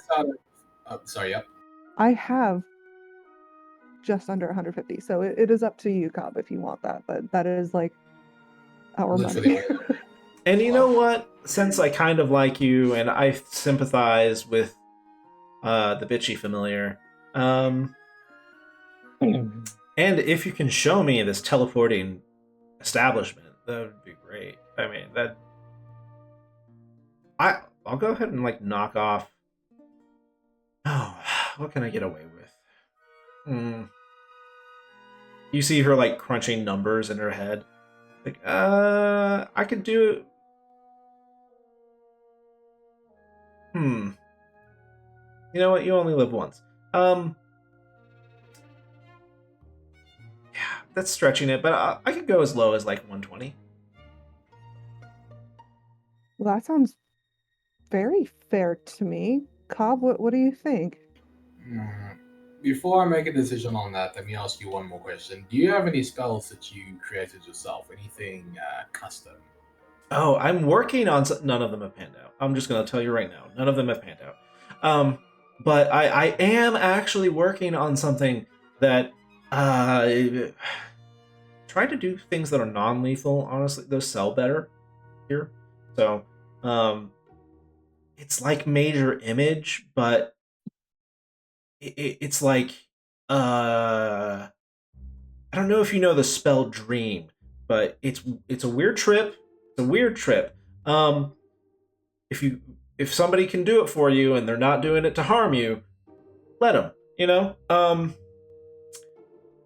But it's like Dream and Major Image had a baby, and it's kind of like I don't know. I don't know how to get it done. Maybe extra dimensional, but then it requires so much extra risk. I don't know, but I'm working on it. Okay, one more question. Any magic that possibly might help me out drawing some summoning circles? Why? Yeah, why? Hoping to get in touch with some familiar friends of mine. I don't know. He's what gonna Alex summon is about. Cthulhu. I'll be really honest. He's on one right now. I don't know what's happening. Yeah. I'm gonna say We'll do no. rhymes. We're gonna do rhymes binding ice, and I hand her 120 gold. Okay. No, you motherfucker! you no. Summoning circle's good for Cobb. You're gonna ruin my chance at a friendship with this woman. You're not after a friendship. You're trying to get in her pants. I know how you people flirt with one another. What? This is not a friendship. This is not a friendship. Earth, I can tell by the way you dye your hair that you lean a certain way, and I don't judge you for that. I judge you for being cross about it. Hang on. Lilith has I just blonde have hair. to point out. Or sorry, Aerith is Aerith like- has blonde hair. Yeah, Aerith is like sun bleached blonde hair. I'm I am like, queer, but she is not. I kind of look at you and you see Cobb quirk a brow so severely, and he goes, "Honey, please, you're not a natural blonde." She is. Oh my god. She's like, I could prove Next it, you're but gonna I'm not say- going to. Just a small Next, you're gonna something. say that. Next, you're gonna say that Cat's like bleaching his fur. Yeah. You are. Your fur is literally bleached out as we speak, and I kind of turned to Lillian and I said, "Please, I just want a tiny little summoning circle to summon Papa Cricket. He owes me money. Just a little one. Just a little one." You want to summon bugs? Yeah, I want to summon a bug spirit. I know. I've been Like trying to get in touch with infestation. him over. I want to summon a tiny little bug spirit. I know it's normally difficult to get in touch with him. Ethereal plane male is sluggish lately. Wait, isn't there? Wait, shit. What's that spell? Brian Murphy uses Hello? it in a season of Dimension 20 Oh. where he summons like a cockroach spirit. But it's a druid spell. Yeah. I want to summon a little grasshopper, a little cricket ghost friend of mine. Say hi. Have tea. Well, that sounds like if they're in the ethereal plane, that sounds like summoning the dead, which I think that goes against a lot of laws right now. So Mish, what is the plane that spirits live in, but not the dead spirits, the weird otherworldly spirits? I mean, the ethereal plane sounds like what you're talking about, but it's like ghosts and stuff. I mean, more like no, not spirits as in the sense of things that died. Spirits in the sense of like, not elemental spirits, but like spirits of like ideas or whatever. I don't know what you call that in D&D. I don't know if that's a thing in your world. The place where the magic shit lives. You know. Like the Fae? I think so. Maybe. Is there not a? Let me Google it. Let me see if I can remember that. Yeah, I mean, there probably is a space. I'm not picking up what you're putting down. The Fae. I mean, if you're looking for like a Jiminy Cricket type character, then that might be Fae. I'm not looking for a Jiminy Oh. Cricket type character. I want to summon a demon, but I'm trying to tell her I'm trying to summon a Jiminy Cricket type character. I'm trying to lie. Right. So there's elemental chaos or elemental planes. Is that what you're thinking of? I think they're called the Genasi, but I assume that there was other stuff knocking around there, so it might make a good excuse. They're plane touched from the. So like Genie. Yeah, Jin. Yeah, the elemental plane. So genies, jinns. Yeah. If yeah. It creates. Yeah. Okay. Yeah, because I know that you can summon things in D&D with a spell. It's normally demons, but I'm also trying to tell. Yeah, she's like, well, I don't really have any genies. Not to mention they're, I think more than a frog can handle. Honestly, so that's. Yeah, if I had one, man. Well, I probably wouldn't be here. But also I would probably be miserable. So, Yeah, but I don't get that. But hey, we have Rhymes Binding Ice. So Let me just. Cat is slowly reaching towards the door. Sorry, this shopping trip has become so long. I'm going to try and wrap this up. Your friend. I mean, with looks a like he's. with a passive 15 perception, I think I like note it. I'm like, just a moment, Cat. I'm so sorry. We'll go find something fun for you to do in a minute. Okay. You know what, He's just sits down on the ground. Maybe we come back later and just when we've got a little bit more time to browse. I don't want to make a reckless purchase, especially not given that's all our money. Oh, okay. Well, I mean, like, that's fine, I suppose. But she like gives you back the 120 gold. It's like, Okay. or like offers it back for the spell, and it's like, I guess one of these days, whenever you're ready, it's right here. Okay. So. Oh. Okay. What time do you close the shop? Because we can come back around that time and then show you where this like interdimensional. Yeah, no, door I is. close around sundown. So. Okay, great. So why don't we come back then and we'll kind of deliberate on the Rhymes Binding Ice spell Yeah. while we're gone.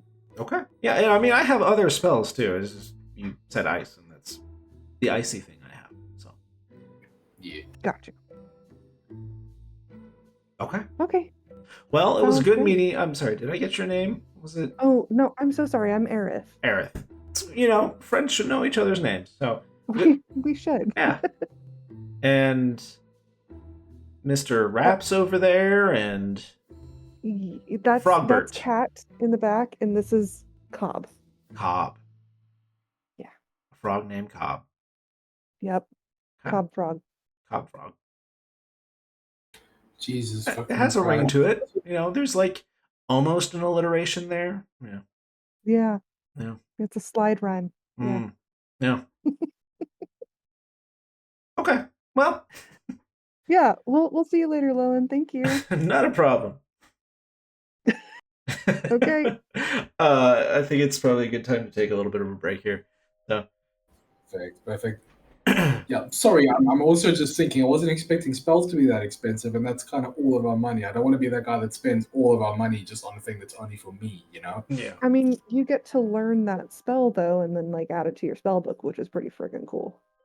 I mean, yeah, but it's also kind of inconsiderate of me to now take like 4/5 of all our money. Maybe it's possibly be a little bit fair if we did a shopping trip and we stuff as well. To be fair, Cat pretty much wants for nothing, so it's not like he needs money.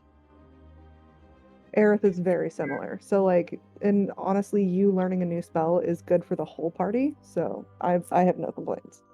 Yeah. He could also.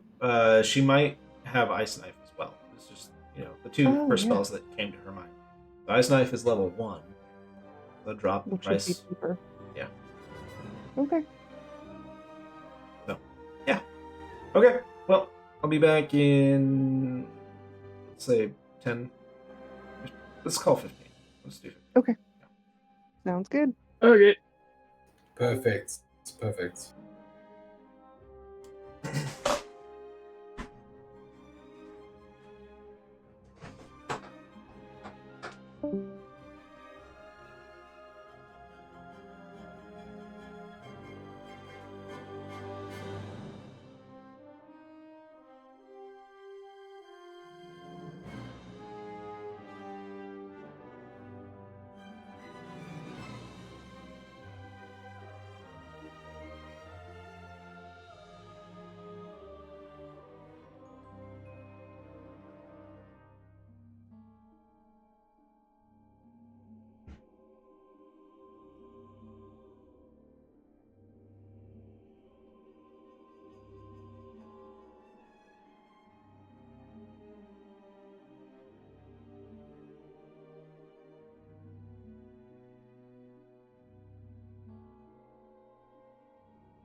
Ew. Oh,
how dare you eat crunchy food?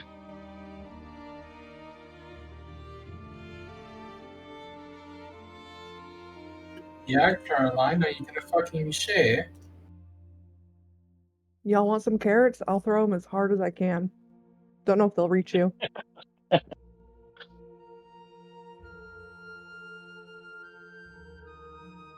Let's see here. You would need to throw them east. All right, good luck.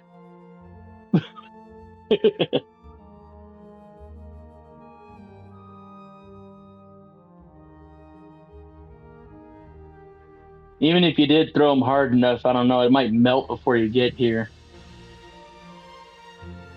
Because where everywhere else is currently under like sub-freezing temperatures, right now I walk out, it's like, yeah, it's chilly. I'm in the middle of a desert. Yeah, it's 60 degrees in my house right now, but it's probably warmer outside. Yeah, 67.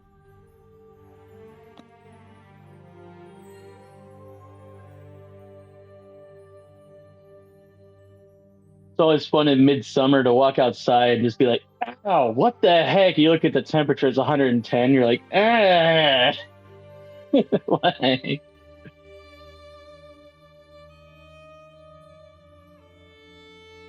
Walk from the house to the car, and it's like -1 HP, -1 HP, -1 HP. Legitimately, this summer it was that hot as well here, and I went to go get the mail one day and had an asthma attack. It's literally Jesus. across the street. I'm like, this is wild. It was so hot. I used to get the same thing when I was younger. It used to get so hot I get fucking nosebleeds. Yeah.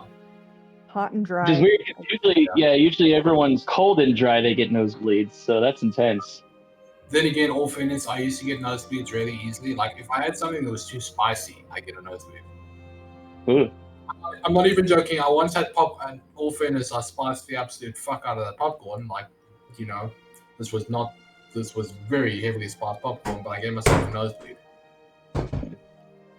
Mhm. Fairness, I think this is more indicative of how much spice I put on that fucking popcorn. But anyway,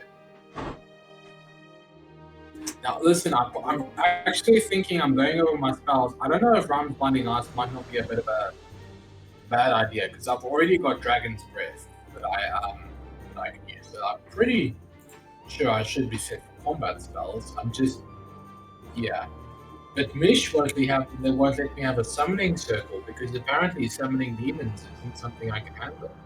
Which is rude. Well, it's not that you can't handle it. It's more that it's illegal. What? So it's not. Is it only even if you summon any spirit? Not this. Only not even evil ones. You could potentially summon like Fae and stuff like that, but those like summoning magic is a little frowned upon per Really, se. even non-malicious stuff. Potentially, like I mean, like some of the more common stuff that you'll see is like summon woodland animals or woodland creatures or whatever it is, or like summon elementals or Fae. But even that gets a little, especially the Fae, even that gets a little like iffy. Right. Okay. So I'm gonna have to do it illegally, is what you're saying. I have to be sneaky about it. Potentially, yeah, or just learn it yourself. Very well. I will conduct private studies. Yep. We need some corpses to dissect. Hmm. Earth can help with that. Assuming she wants to. I guess with her +5 medicine, she probably would know how to do it. But you'd probably have to sell her on the purpose. Well, my logic is that if I have a zombie to do things for me, I don't have to do things. That's my thinking. Yeah, but then how do you hide the zombie in polite society? Well, that's actually my next question. You know, which society in the world is actually, you know, the chillest around magic? You know, is there some evil country run by necromancers fit right in? I mean, not that you know of. In Algiers, stuff like that would probably be like brutally punished. Amberin is probably the most tolerant because they see magic as more of a science, but at the same time, they're pretty hard line on their ethics. So, okay, I will have to start my own evil necromantic empire of the wild. Yeah, or find one that's already running. You know. Yeah, you just see Mish wincing with the thought of Troll and his shenanigans if he actually properly turns to evil. I mean, you're pretty much already there, but yeah, I was like, there's like, I don't know if there's any redeeming qualities for Cobb.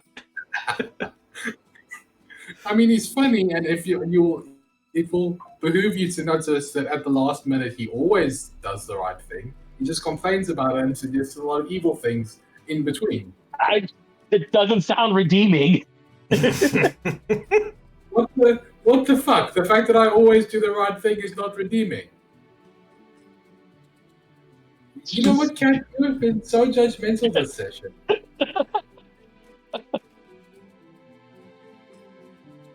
The cracks in the party start. It's just the Star Wars duel of the fates. I'm there with a tiny red lightsaber. Kat has a very big blue lightsaber. Like, what do you mean you're not evil?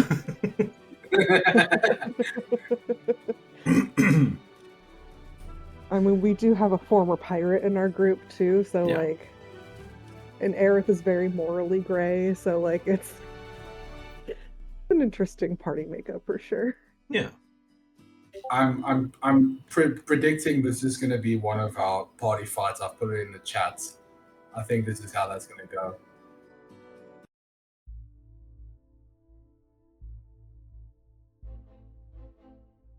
Oh yeah.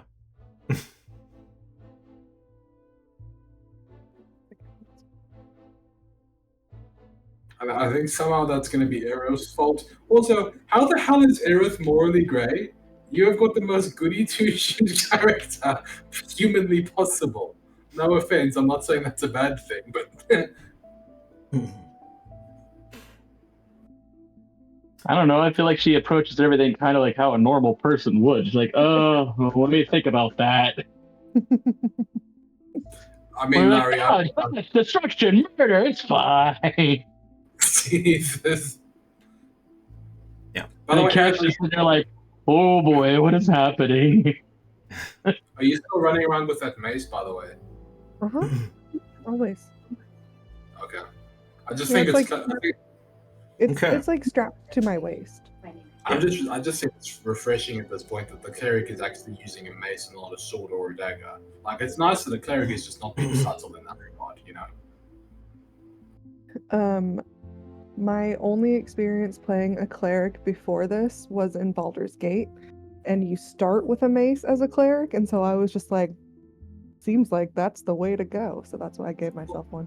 Well, that kind of makes sense, you know. It's like giving the medic a shotgun. It's kind of like by the time you get near the medic, he's kind of going to have something to bash you away with quickly, kind of deal. Well, like, I think clerics are very versatile. They're kind of like druids in that they can be healers and like melee. Yeah, yeah.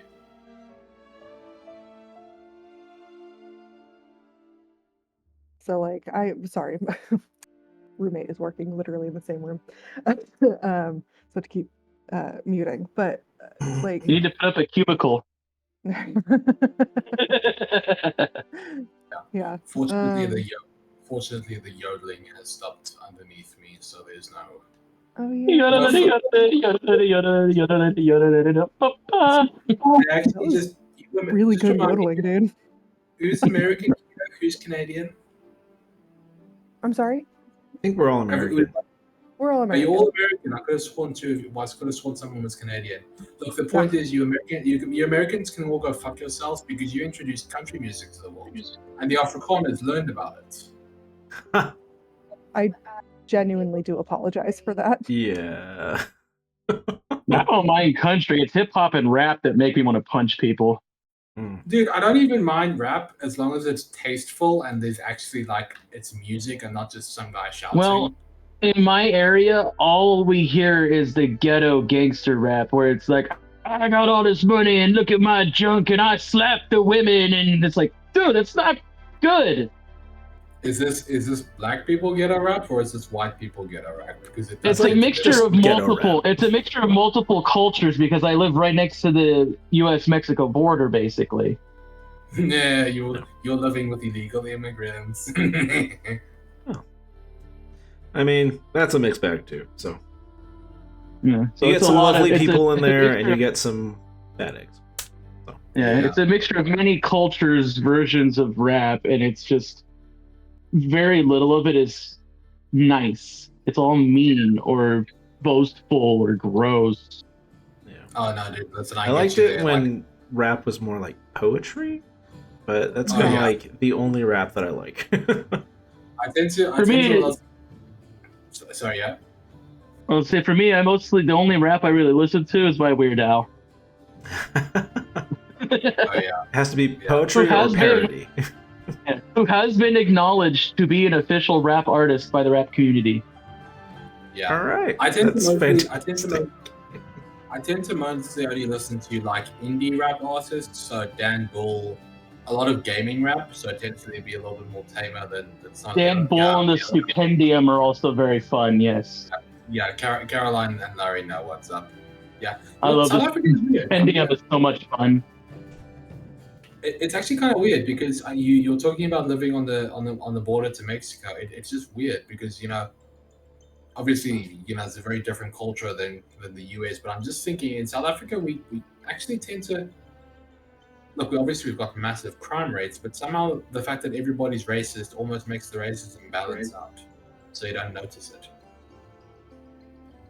It's just everybody's angry at each other, and you just live with it. No, it's more like you're polite to people in the moment, but the understanding is that as soon as you get home, then suddenly the racism starts as soon as you're out of earshot. Okay, so it's very British racism. Look, it can at times be extremely overt, but in my experience, it's actually very rare for it to get overt. It just normally tends to be that you're very polite to people to their faces, but as soon as you get home, you're like, we should put them in a camp. Nah! And it's not just one group, it's literally everybody to everybody. You know, we've got a substantial Indian population, so they're racist against everybody else. You've got obviously the black South Africans, white South Africans, you've got Chinese South Africans who came here at some point.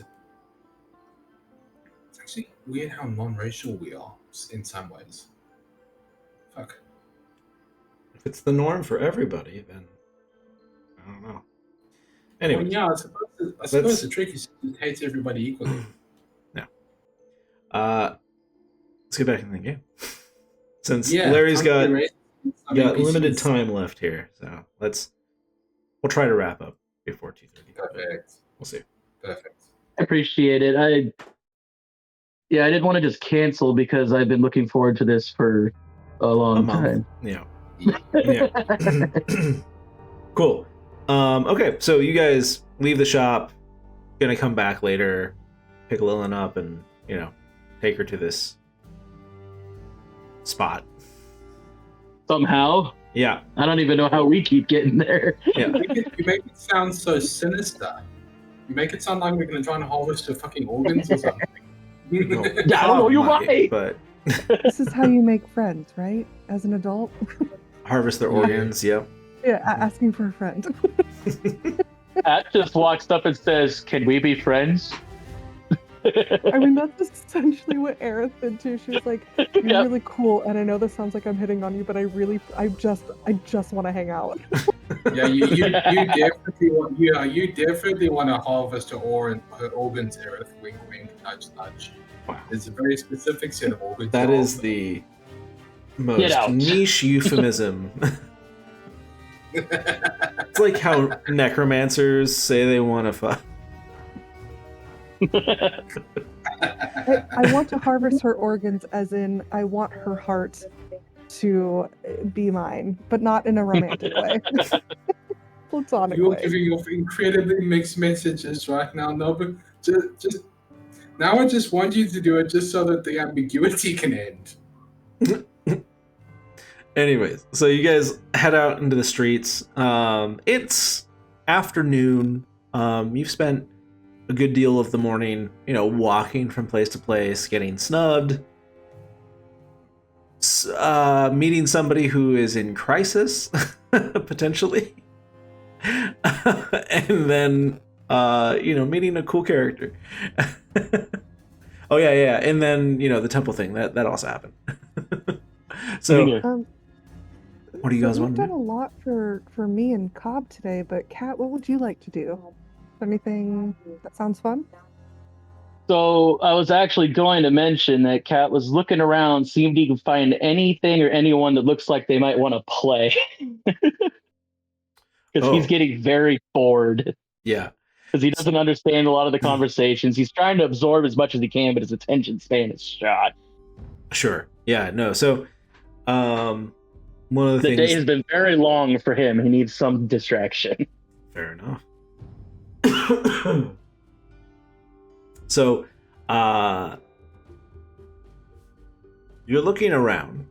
You're trying to, scan the crowd, and it's just a sea of people, and it's easy to just kind of, your eyes glaze over as you're looking at them all, but, you're looking for somebody who wants to play. And here people are more kind of in their kind of on their own business. They're going where they need to get going. Very focused, trying to get something done or go somewhere. So it's hard to, you don't really see anyone around here. This is a relatively pleasant area. There's not a bunch of street urchins trying to... I don't see a buff looking guy that looks like he might know a way around a fight. You do see guards here and there. Ooh. They look very officious. They're just kind of like No. traveling in twos and threes throughout the city in this sea of people. And they have their halberds and a mishmash of no, they don't have a mishmash of armor. They have a fairly uniform look to them. Yeah. They're the only ones that are like brandishing weapons, but only because they can't really put a halberd away. Yeah. What if we found you a nice park? It's that or Cat's about to go ask a guard if he wants to freshen up his combat training. Would there be like... trying to think of like what would be fun for Cat, but also like cathartic for me and Cobb. We could do another arena fight and just kill so many. Yeah, like, is there some place we could go where there is like training opportunities? Yeah, preferably legal this time. I don't think we want to get into legal. Potentially, you could ask around. Then I'm going to a guard anyway. I was also gonna go to a guard, so I think we probably like kind of note the guards at the same time and be like, okay, here we go. This man. All right, we go and we casually, like, politely wave down a guard. Preferably one that looks kind of cool and buff. A real Chad. We're looking for a Chad. Yeah. The squarest chin you've ever seen. Right. Yeah. Roll interrogation. Or not interrogation. Interrogation. Roll investigation. All right. Let's pull up. Natural 20. Wow, look at you. Okay. Which is just a 20 for me because I have +0. Well, I'm relying on you here. What did you roll? Oh no. I'm staring at the wall like, that could be pretty tough. Yeah. And I'm like, yeah, this way. Oh, yeah, I agree. Yeah. You walk up to this guy, and he just he stands about your height there, Cat. Like, so he's like this massive dude. And my height hunched over or my height standing tall? Because Cat's always hunched down to not be as tall as he actually is. what is your height there? My actual height is 7 foot. Yeah, he's like So a I try 7 to foot dude. punch. Oh, okay. Yeah. Aerith is just like, yeah, he's like this huge guy, and his partners that are with him just kind of like leaning. They seem like they're taking a little bit of a break. Just kind of wiping their foreheads, taking their helmets off, having a little bit of a snack break.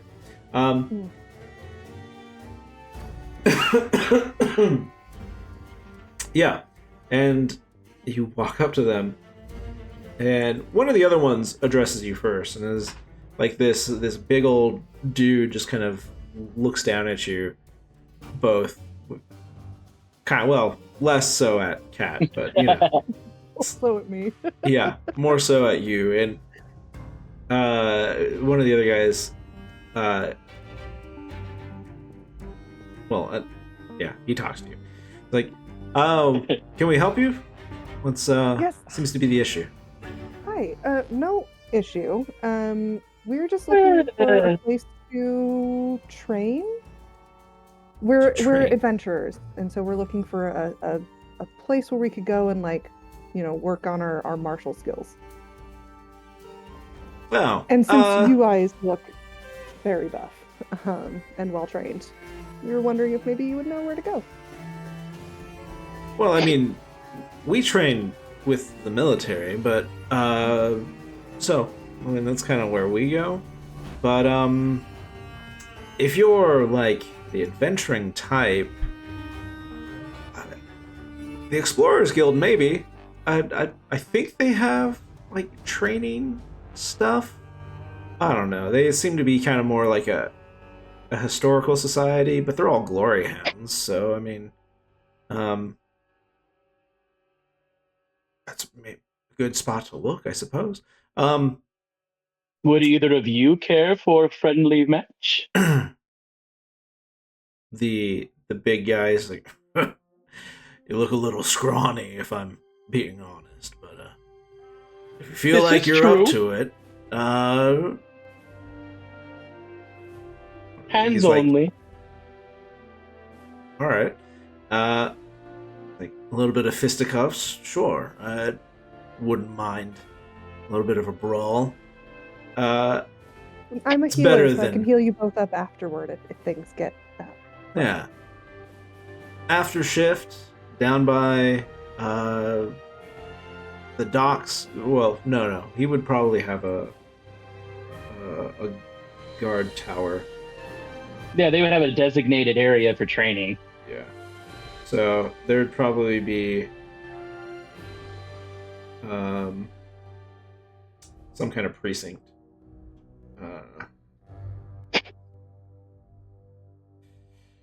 Let's say guard precinct 11. Who knows?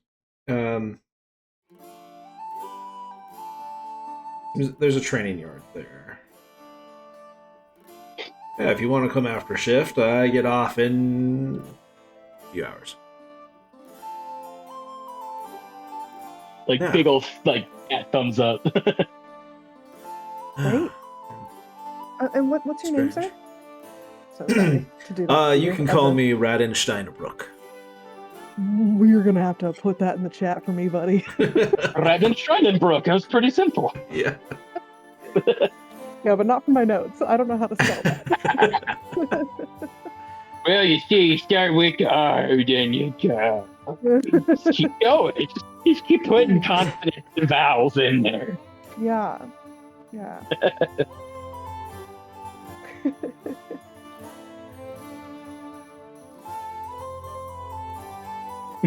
Schreidenbrook. I love it. Yeah. Wow, what a name. That is the Chad name. See, he was coming up with one. So and then he's just like, yeah, and if ever you find a little guy named Newcourt, maybe you want to train with him too. Jeweler Newcourt. Jeweler? Yeah. I think he's a gnome or something. I traded blows with him once. It's an experience. Interesting. Is he an artificer or something, or what's his deal? Oops. What's happening? Or is he a hardy barbarian? Because the smaller the barbarians are, the more I love them. Right? Like, that has to be a universal thing, right? I don't know about you, but I like big barbarians. The bigger the better. I want a barbarian the size of a boulder. Just. I am the boulder. Yeah. Yeah. The boulder, even. I love a tiny humanoid full of rage. It gives me so much joy. God, that reminds me, I think it was a Saturday Night Live skit where instead of turning into the Hulk, he turns into a small, angry, weak orange thing. Just an angry Oompa Loompa. Basically. Yes. I want it. I want the Oompa Loompa barbarian. Okay. Yeah. Freaking. Hang on. I have in my notes Chad Guard. Chad Guard.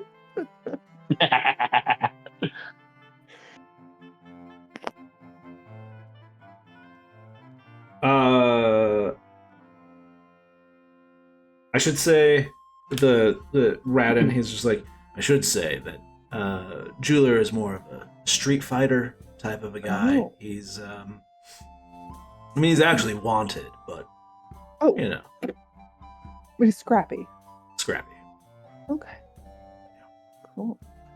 Couldn't really pin him down. He got the better of me. Oh man, Yeah. a gnome? I think. Yeah. Aerith gives him like a very obvious once over, and she's like, Well, okay. you know, in order to like get, you know, basically just wanted to punt the guy, but it's quick. Yeah. Yeah. The elders always say size matters not, only ability. I mean, usually. Aerith has to think about that one for a second. He does not know how to respond in the moment. Well, okay. Well, thank you. Yeah. Thank you. I'm gonna roll smash or pass, Roll smasher. just to see. That is a 19. Aerith is into this dude. Okay, all right. Yeah. Now we need fan art of Radin Steinobrook. Yes. With the squarest, most Chad Bro chin ever. Right. Basically, just like handsome squid. Well, no, it's like Giga Chad, you know? Squidward. Yeah. Handsome Squidward with more attitude, bigger jawline. Yeah. Is he human? Yes. No, he's human. Okay. So, you have a date, so to speak, and you know, come back at like evening, basically, and there'll be a little spar match for you. So she's got to go grab her new friend, come back, we spar, then go back to the restaurant. Basically, yeah. Aerith, you're harvesting organs. It's very important that you use protection. What the frick? Get out again. Straight to jail. Straight to What did you? Sorry, did you just say hate jail? Huh? Do not Sorry, pass go. Do not collect $200. I'm going to jail. I went there once Yep. already. Cop, pull his little sleeve up and show you a prison tattoo. I'm not going back.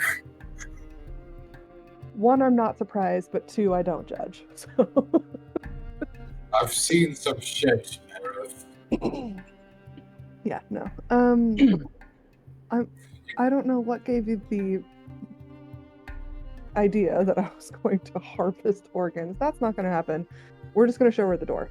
So are those two things happening like around the same exact time? No, like evenings probably at this point in the day or in the year is like, you know, there's still a fair amount of light out.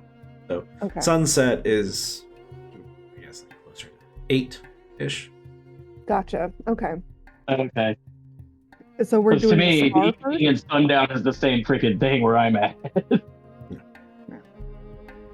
So what is happening first? Her or It's like a sparring match. the spar You're goes sparring first? match, yeah. Okay, cool. All right, cool. Is there anything we want to do specifically for the next couple of hours, or do we just want to like, you know, just wander around town and then head to the sparring match? Do you want to go check out the Arcanum and bite the bullets and go speak to those stuffy old wizards who are probably going to judge me for the fact that I'm a frog? I mean, know that's That sounds like it's up to you. yeah, that's up to you. I feel like Mitch is very heavily railroading us towards the Arcanum. I think, unfortunately, if I we mean, don't you go guys, like, Aerith has a whole thing that she wants to check out. So, I mean, That is true. you guys don't need to go to the Arcanum. You No. just said that you wanted to, so. Also, like last night, you had some weird magic going on, and you weren't sure if you wanted to unfrogify. Oh wait, what was the? Just remind me, what was the weird magic going on again? You used some spell that kept giving you some crazy effects, and It one was of the like the things is timey-wimey stuff, yeah. Yeah, Yeah. that's right. What is I'm it? just trying to think now because my thinking at the time was it might be good to just get a vibe of some of the magic shops around the city before we went to Arcanum. But I'm trying to figure out, what's going to be worse. Are we gonna go to the Arcanum and they're gonna try and dissect me because I'm infected with some very weird magic, or I'm gonna explode the Arcanum if we don't go to the Arcanum and they can't fix it? I'm trying to figure it out. What's worse? Um. okay, Gale, calm down. Yeah. Do you also have a Netherese orb in your chest? Do you know what? Fucking let's go to the Arcanum. Let's because just now I do actually explode or have weird magic happen to me in the street. Then we can actually pass out. Okay. If So I, that I'll, music is pretty yeah, I was just turning it down a little bit. I If love that's- I love how the dramatic heroic music gets really Right. loud. If I'm talking about us shitting ourselves. Mm-hmm. I mean, I'll follow your lead if that's what you want to do. Very I'm gonna have well. to spend some time hunting down these clerics on this list, so I don't know how long that's gonna take. I grab her hair and I take control of her body remotely and I use it like levers and I onward. You're not Ratatouille. Ratatouille style. Let's do this. Yeah.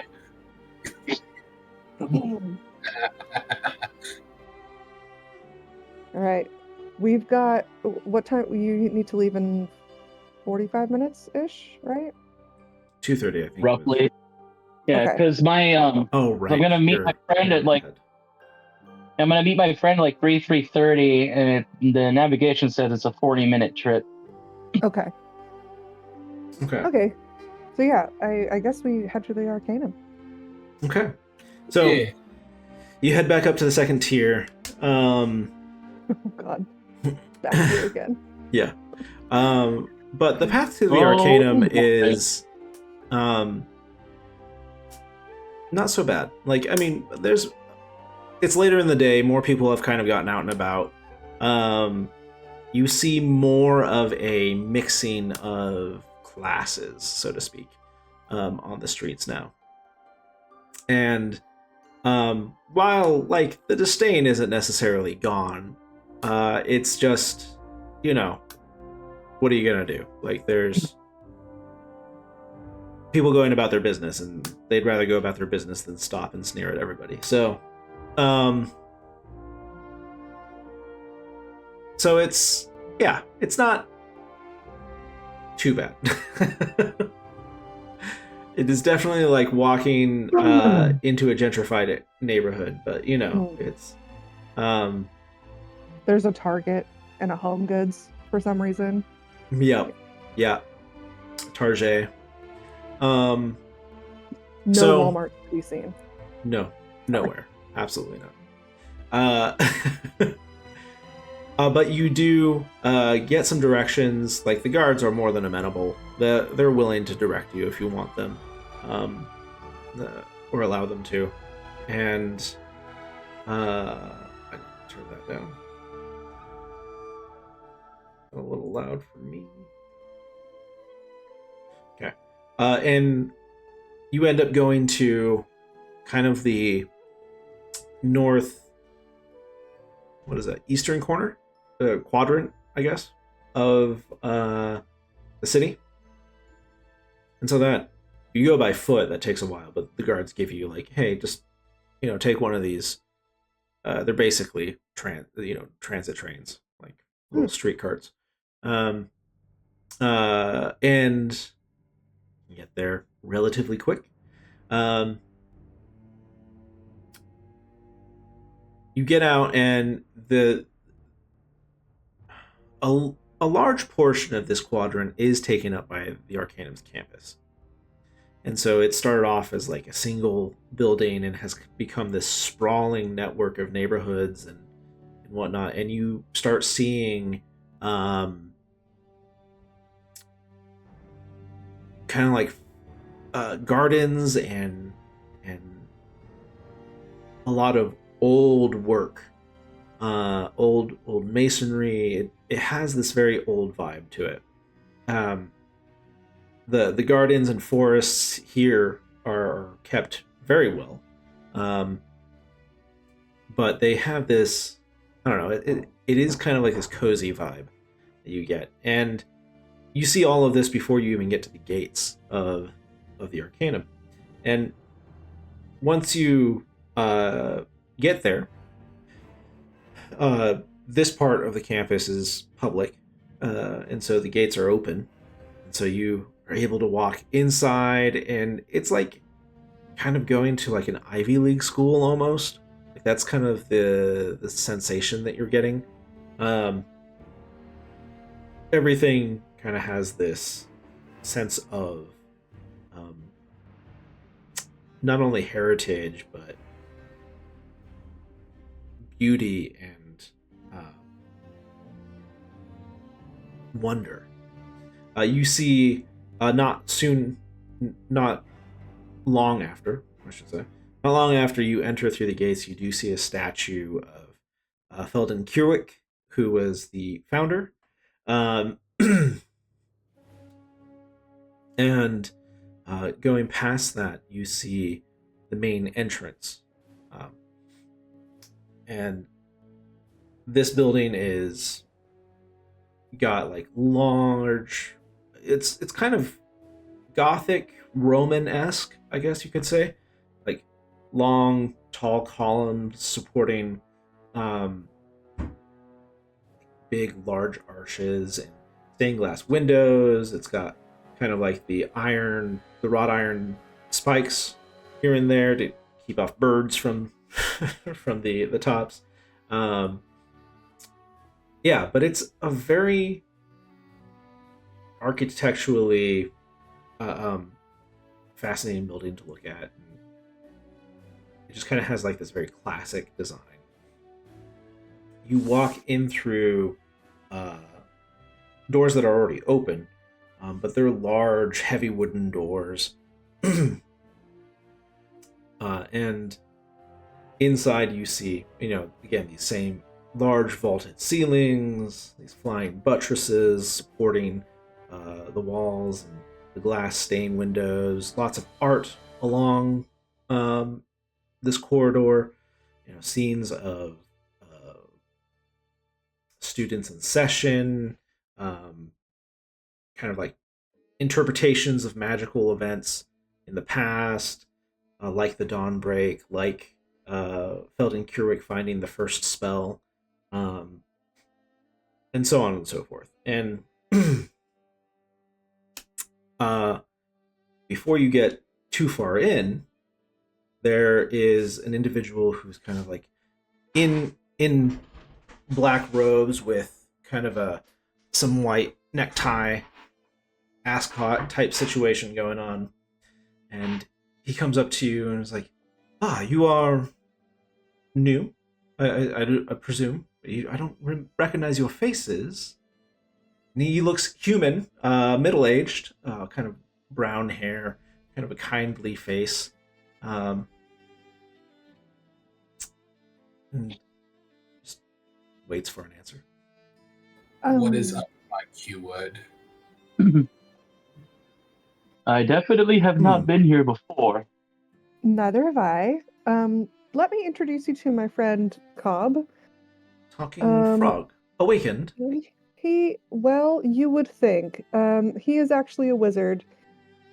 And he got stuck as a frog. Oh, I was curious.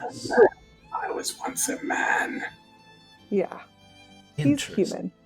We don't know what happened, and that's why we're here. Very interesting. Well, could be the work of a curse, perhaps. We have some individuals who are well versed in that and can take a look at him. I should probably mention that it came as a result of a lab accident in Armature. So you're from the Enchanters Guild? I was. And they I were wa- not able to return you to yourself? No, they were not. Curious, sir. Curious, sir. It's C.S. Lewis. Wait, is that right? Am I thinking of the right author? I don't remember where that comes from. Who wrote Alice in Wonderland? Oh, Lewis Carroll. Lewis Carroll. Yeah, it I was- was so yeah. close. C.S. Lewis Carroll. Yeah. Oh no, that's not close at all. You cheating motherfucker. What? That's not close at all. You cheating motherfucker. They're two very different authors. No, I know, but Lewis is in both of them. That's why I had them confused. It's still cheating. It's still cheating. You get 0 points. What is happening? Well, Caroline Black is fucking with you. well then, if Oh gosh. the Zadrisi were not able to take care, wait, well, first of all, I shouldn't assume that you were entertained by one of the,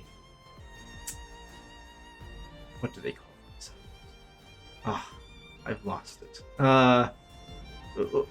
One of the head enchanters, I guess.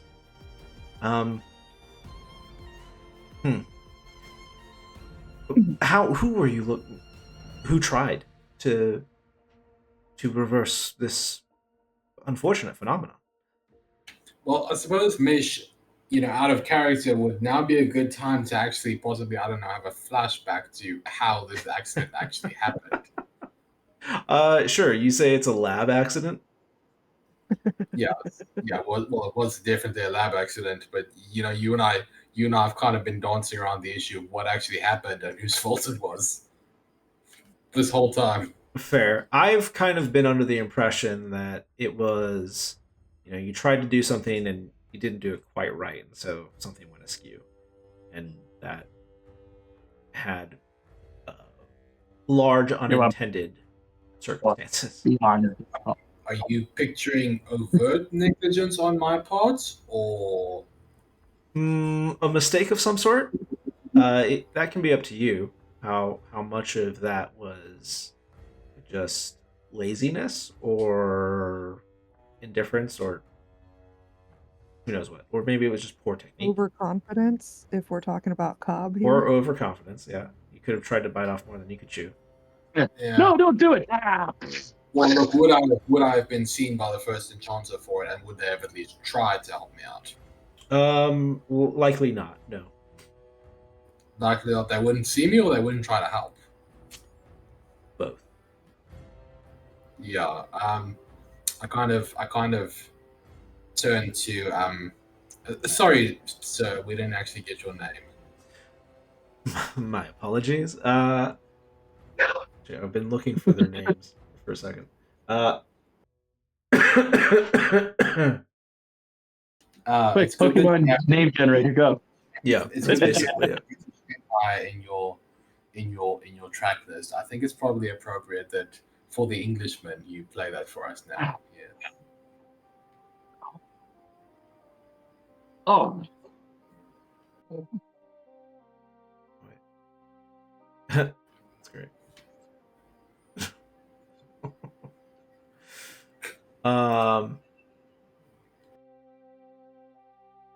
pay no attention to me. Okay. Yeah, Larry's dying in the background.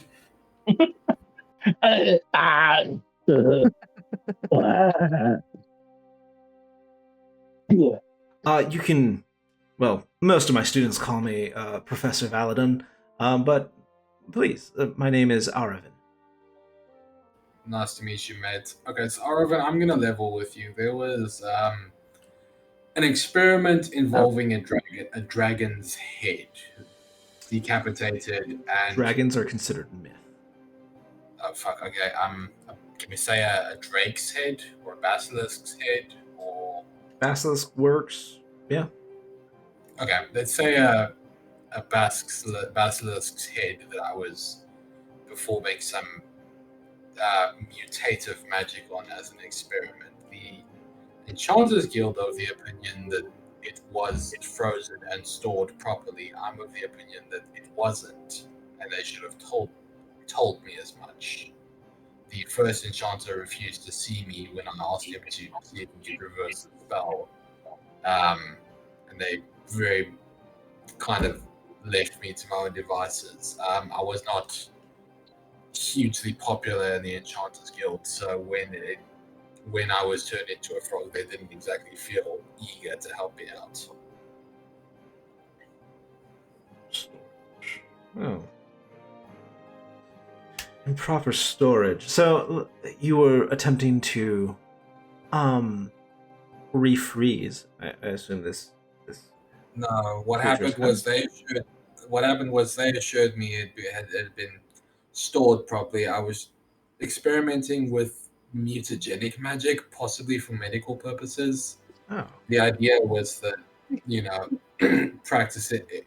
It had elements of blood magic. I was hoping that it might be a new way to to close wounds or possibly alter the human body, regrow limbs, that kind of thing. I was Well. hoping that some of the qualities in basilisk blood might make it easy to kind of initiate the process, but the blood, it seems, despite what the Enchanters Guild told me, had gone a little bit rotten when I tried to interact with it. That didn't end well for Mr. Cobb over here. I rolled a nat 1 on my insight check, so I absolutely believe everything that Cobb is saying right now. Well, I'm not even lying. Regardless. This is me building backstory as we speak. So No, I know. But she's like not questioning it at all. She's like, damn, dude, that's rough. Well, I mean, it does not surprise me that our brothers and sisters in the arts, across the pond, so to speak, do not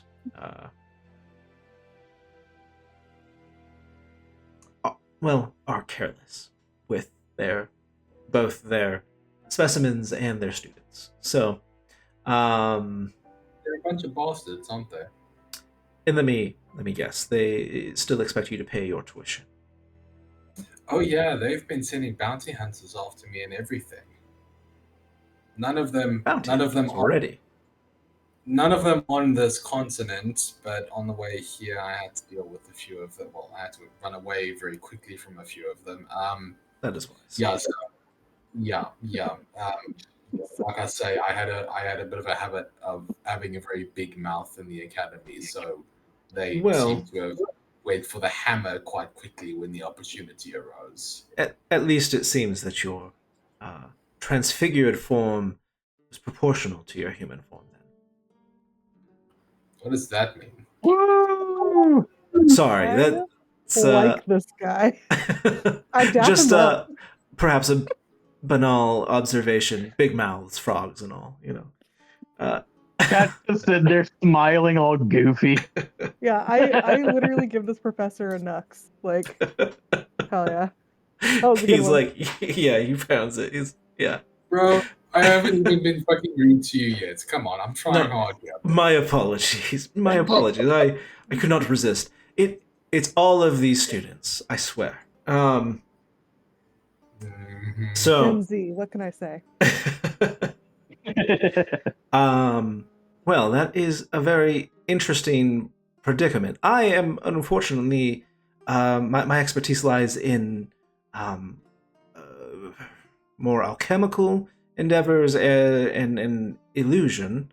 And you don't reckon that you have a potion that could, I don't know, forcibly... I don't know, can't you have something that could cause the fucking process of cell regrowth to occur?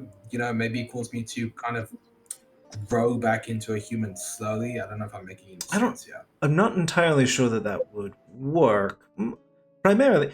Come, let's get out of this main hallway here. Come with me to my office. Would a really strong dispel magic work? So as you're like walking and talking, it's like potentially that depends on whether he's still affected by a magical effect, like the magical effect is persistent.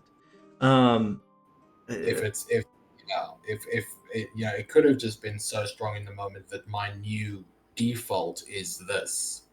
If that's the case, dispel magic's not going to make a difference. Correct. Yeah, it could work like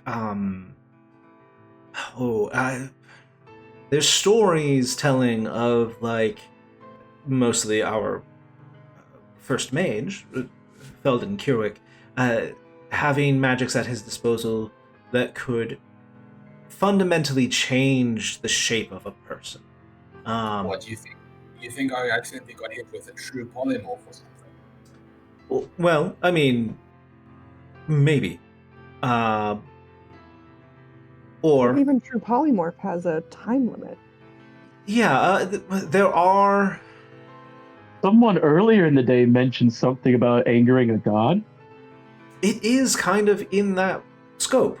The gods have a wealth of knowledge at their disposal, and I mean, can bestow upon their adherents the ability to potentially,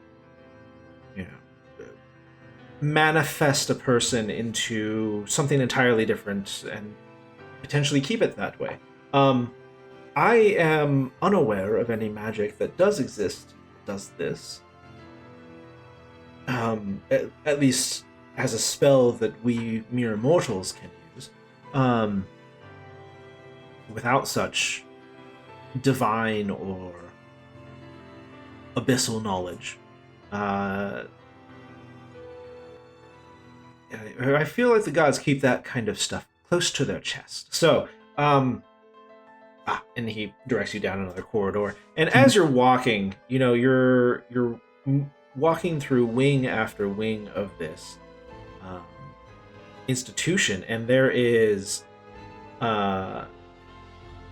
just... It is a little bit like Harry Potter. It is kind of not. At one point, he leads you to a kind of like this level change system. It's not, there's no stairs there. It's just kind of a drop, but he just steps out into it and whisks up, and and then Harry calls. Potter, it's a furry gutter. I'm sorry, what? Instead of Harry Potter, it's a furry gutter. Furry gutter? I'm not following, but okay. Instead of being Harry, he's furry. Instead of being a Potter, it's just a gutter. Gotcha. Okay, understood. So this is like one of those pneumatic tubes that they used to have at like drive-through banks. Kind of, yeah. And it's like, just step out, it'll be fine. He calls down to you guys. But as you're walking through the various areas of this place, and he leads you finally into his office, which is just kind of like this old wood paneled office. Looks very well loved, very well taken care of, but it definitely has like that old wood patina. He brings you into his office, and there's just books casing the walls, and kind of moves over to his desk. All right, well, we should be relatively undisturbed here, unless one of my students comes calling. And okay, so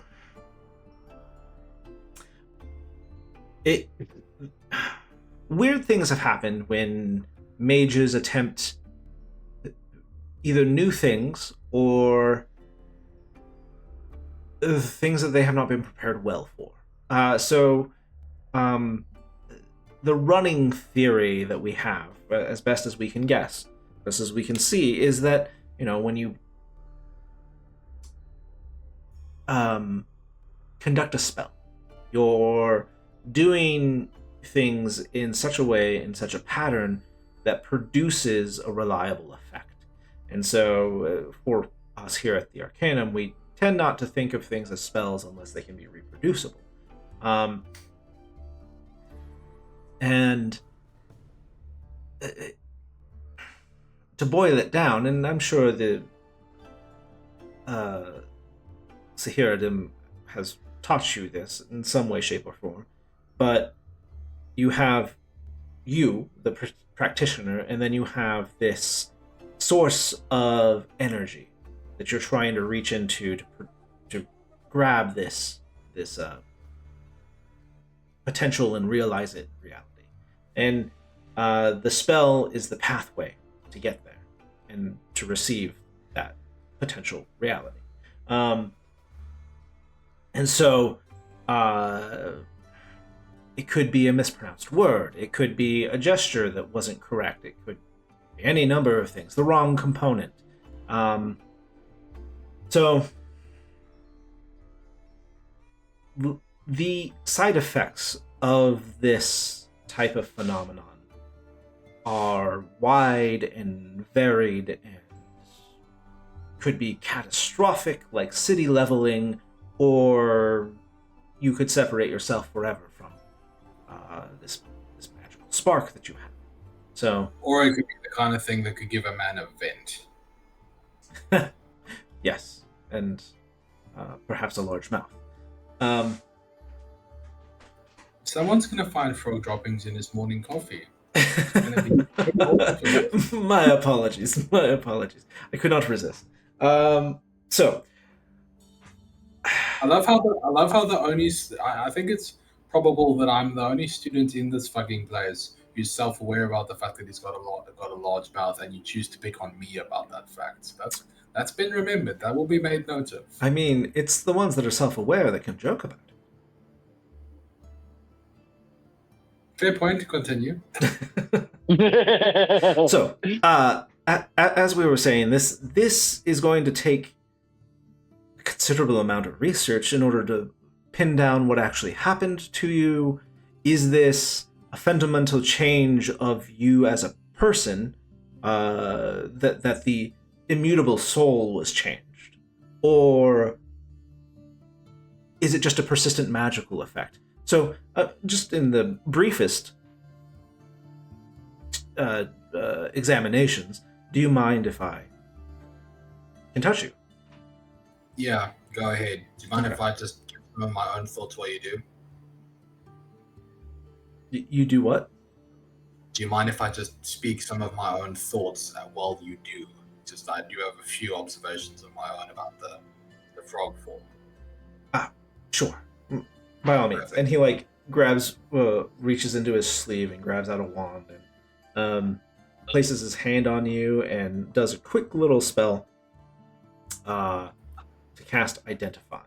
So he's going to ascertain whether or not you have any magical effect currently on you. I mean, well, that's the thing. I assume I would, because I don't know if I could, if this could be a purely biological effect. Because number one, how do you transfer the personality and memories of a human into a frog brain? And number two, there's not enough space in a frog's brain for a purely for a human mind. So I don't know if I think this could be a purely biological change. Never mind my ability to speak and form human words.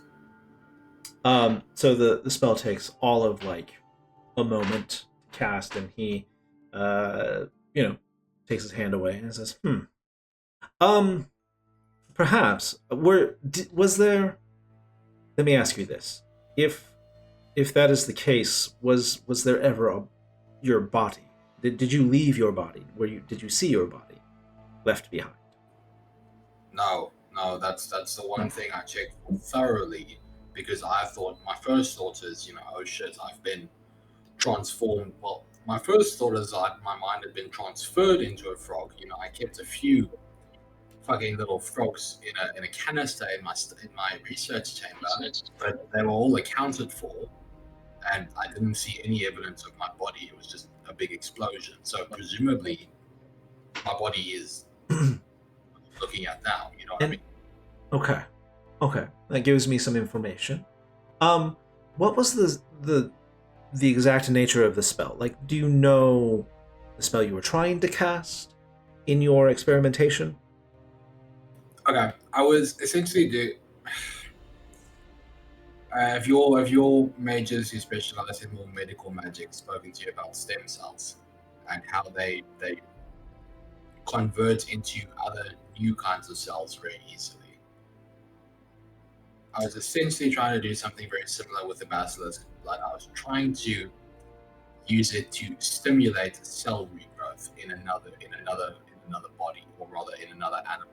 So, were you trying to cast the spell Regrowth, or? Part of my motivation was I was thinking that you could achieve a more severe form of mutation if I took this research further. So something like the Alter Self spell, but much more permanent and much more drastic changes. You know, I'm talking wings, claws, cosmetic changes. My thinking was I could fund the medical utilities by offering people cosmetic surgeries. Okay. So like a permanent alter self, in a sense.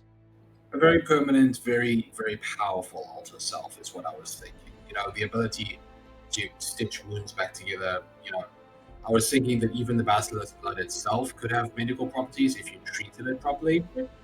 You know, apply it to a wound, the wound stitches itself back together. Cheaper alternative to health potions. Okay.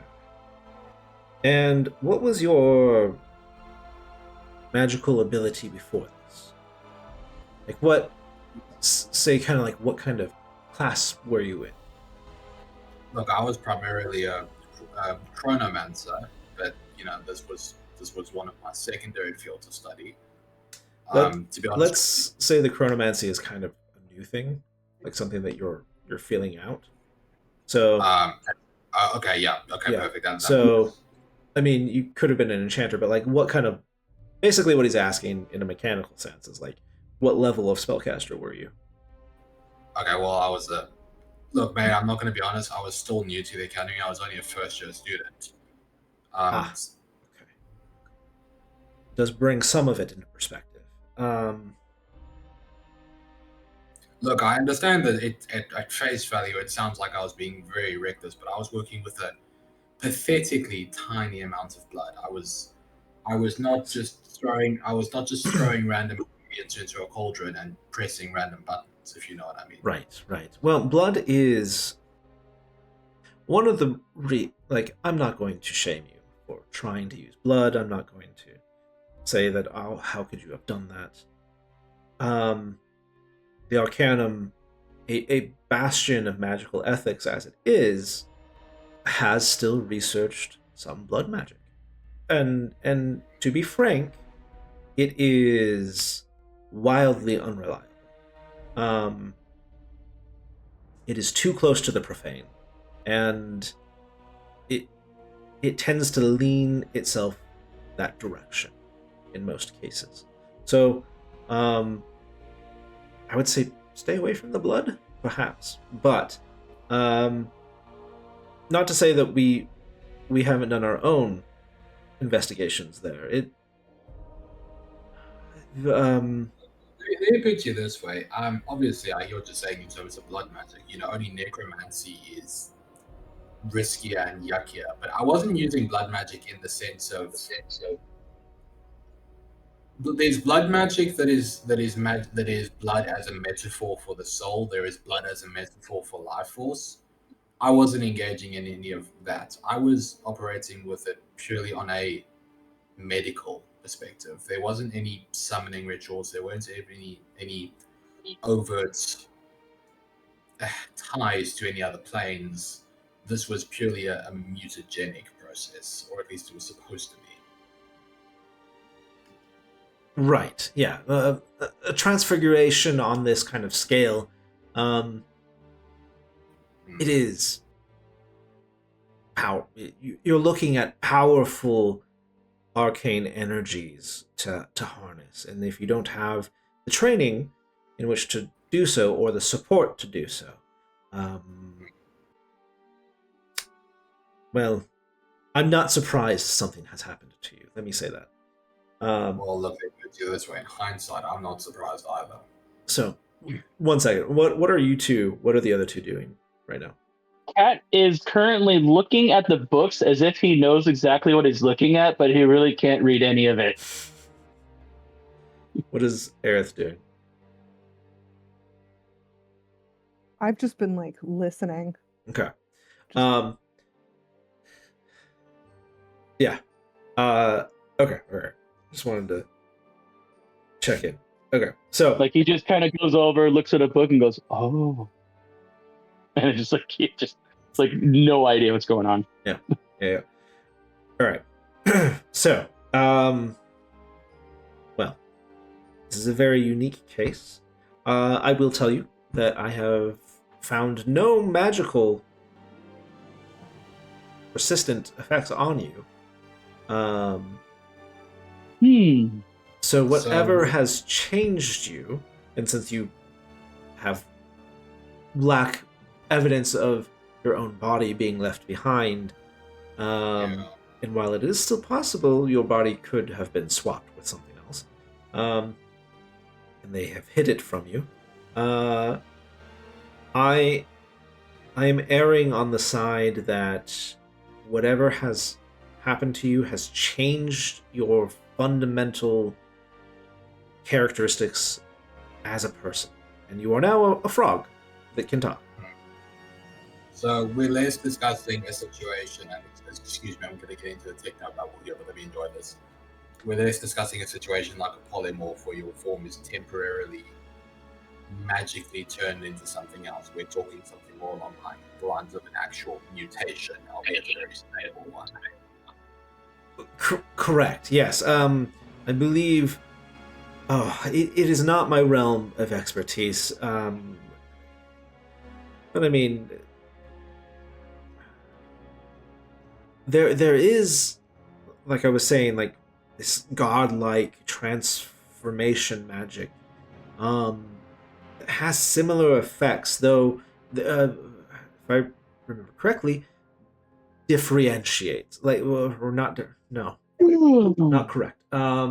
It has different criteria. Like it needs to be maintained for a certain period of time.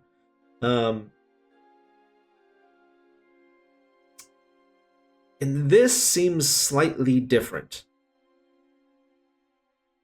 Although I don't know if I could say that either. I've never met somebody who has been affected by such a spell. Here, let me call in our serial expert. I guess I should say. Your serial expert? Serial. Like I guess they're repeat expert. No, I know. It's yeah. what I find strange, that you've got someone who's a repeat expert. Yeah. So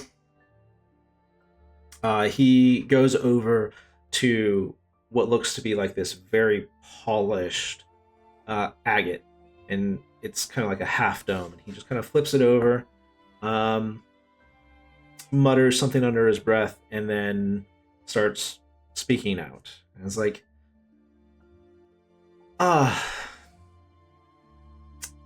Professor Thornwood, if you would be ever so kind as to join me in my office, I have perhaps a unique case that could benefit greatly from your wealth of expertise. And he puts the rock down on his desk and says, she will probably be here. He pauses. She will be here shortly. And so, serial experts? Are you trying to tell me this woman's a know-it-all, or she's a genius? well, she has made, to my knowledge, the most number of advances in the School of Transmutation. So, I would say both. Yeah. God, it's about to be a Dr. House situation. All right, bring it on. Ready for my painkillers and my sarcasm. Let's fucking go. While we wait, shall I call in some tea or something stronger, perhaps? Tea sounds great for me. Tea is very good with me, thank you. I don't drink. Yes, as frogs probably should not. their livers are very small. While we wait, so I work with divine magic as a Mhm. cleric. Yes, Would I it thought be as much. possible to? Oh, can you tell? That's weird. That's fun. Um, if we wanted to get Cobb back into a human body, do you think it would be a combination of divine and arcane magic working together? Oh, Or would it be well, like that a is divine intervention? interesting. An interesting proposal. So far, I have only been thinking of ways to fix this with the arcane and struggling to find adequate avenues, but I also am not the expert here. So so I thus I've called Professor Thornwood, and she shall be here directly. It is an interesting proposal, and I'm not 100% sure on whether or not that is one possible or whether the gods would deign to Mm. help.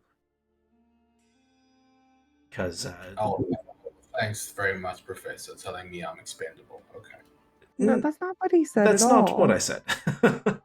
No. Relax. I'm just pulling your leg, old man. Don't take it so seriously. All right. Well, I guess it serves me right. Turnabout is fair play. Yeah. So tea comes in relatively quickly. It looks like it's floating in the air. The cups get set down in front of you. You have a plate of biscuits and or cookies, little tea sandwiches. Yep. Tell me of your. I mean, I know something of yourself. He points to you, Aerith, and we've discussed at length Mr. Cobb's predicament. But this bandaged individual, what is happening here? Oh, they said I stand out too much, so they gave me these things to wrap around me. Are you cool? Like, are you? I should think so. I mean, Okay. students You've seem to trusted him appreciate already me. with some pretty huge secrets we Yeah. have. No, listen. seem- I think he's cool. He's clearly got a PhD in righteousness. Okay. So, yeah, Kat, you can go ahead and unwrap. I don't think that's it. We don't. Okay. Things are definitely scratchy anyway. Oh, well, I've got so, interesting. and then I stand up all the way. So I got just like this green monk garb on, and then just white fur with like some black kind of just spreckled in there. Interesting. And this is like no facade, no illusion. He like touches you, and Mhm. Huh. Yeah, I hold out my hand. Were you subjected to some kind of extra hair growth or anything like that? No. As no. That So- wouldn't necessarily explain this, and then I opened the mouth wide. Yes, no, I suppose not. So you've been this way all your life. And so is my family. Your family. Where are you from? The monastery. Monastery. Of course. It's in a mountain somewhere, but Hmm. we don't know which mountain.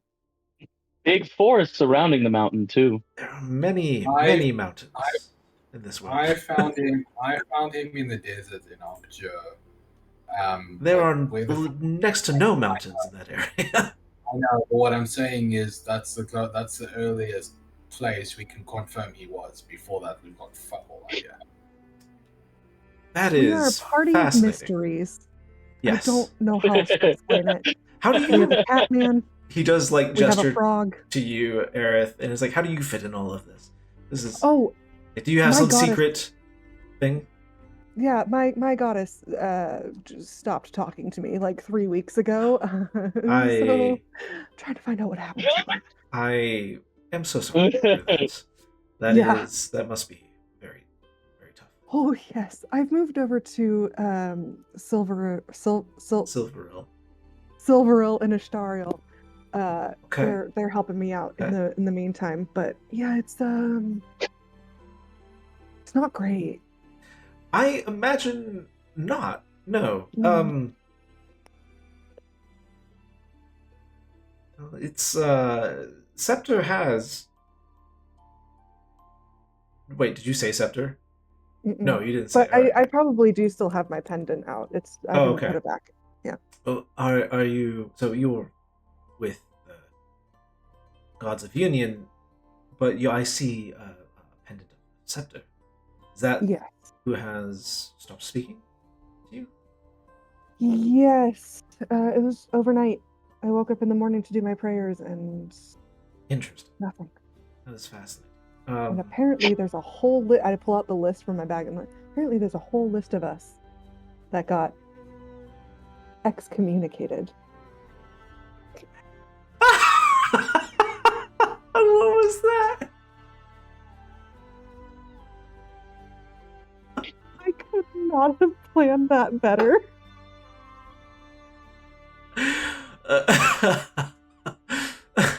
You just need a little party, the party blower thing. Yeah. An excommunication party.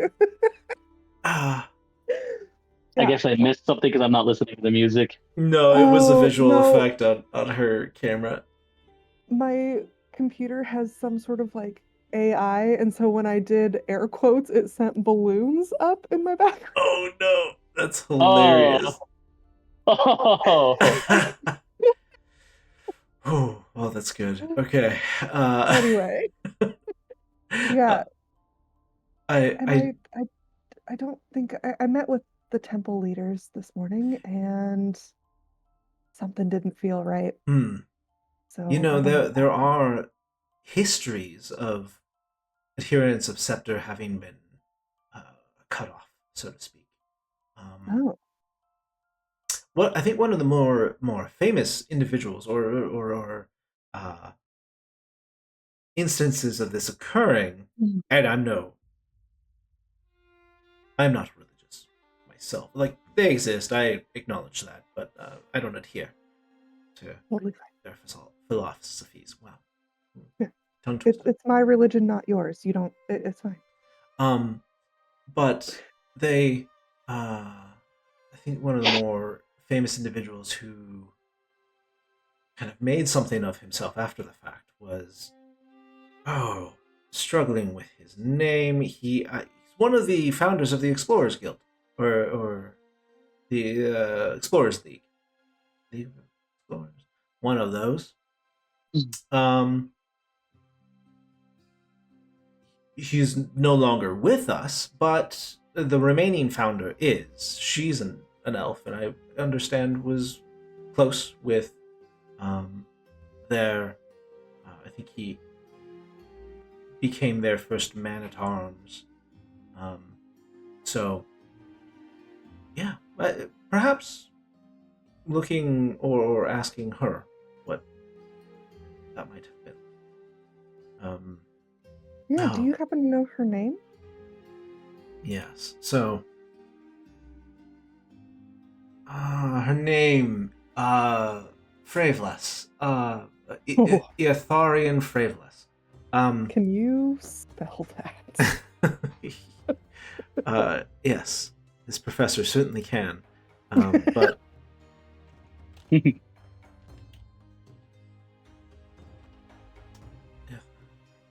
And I think it was like Tristan something,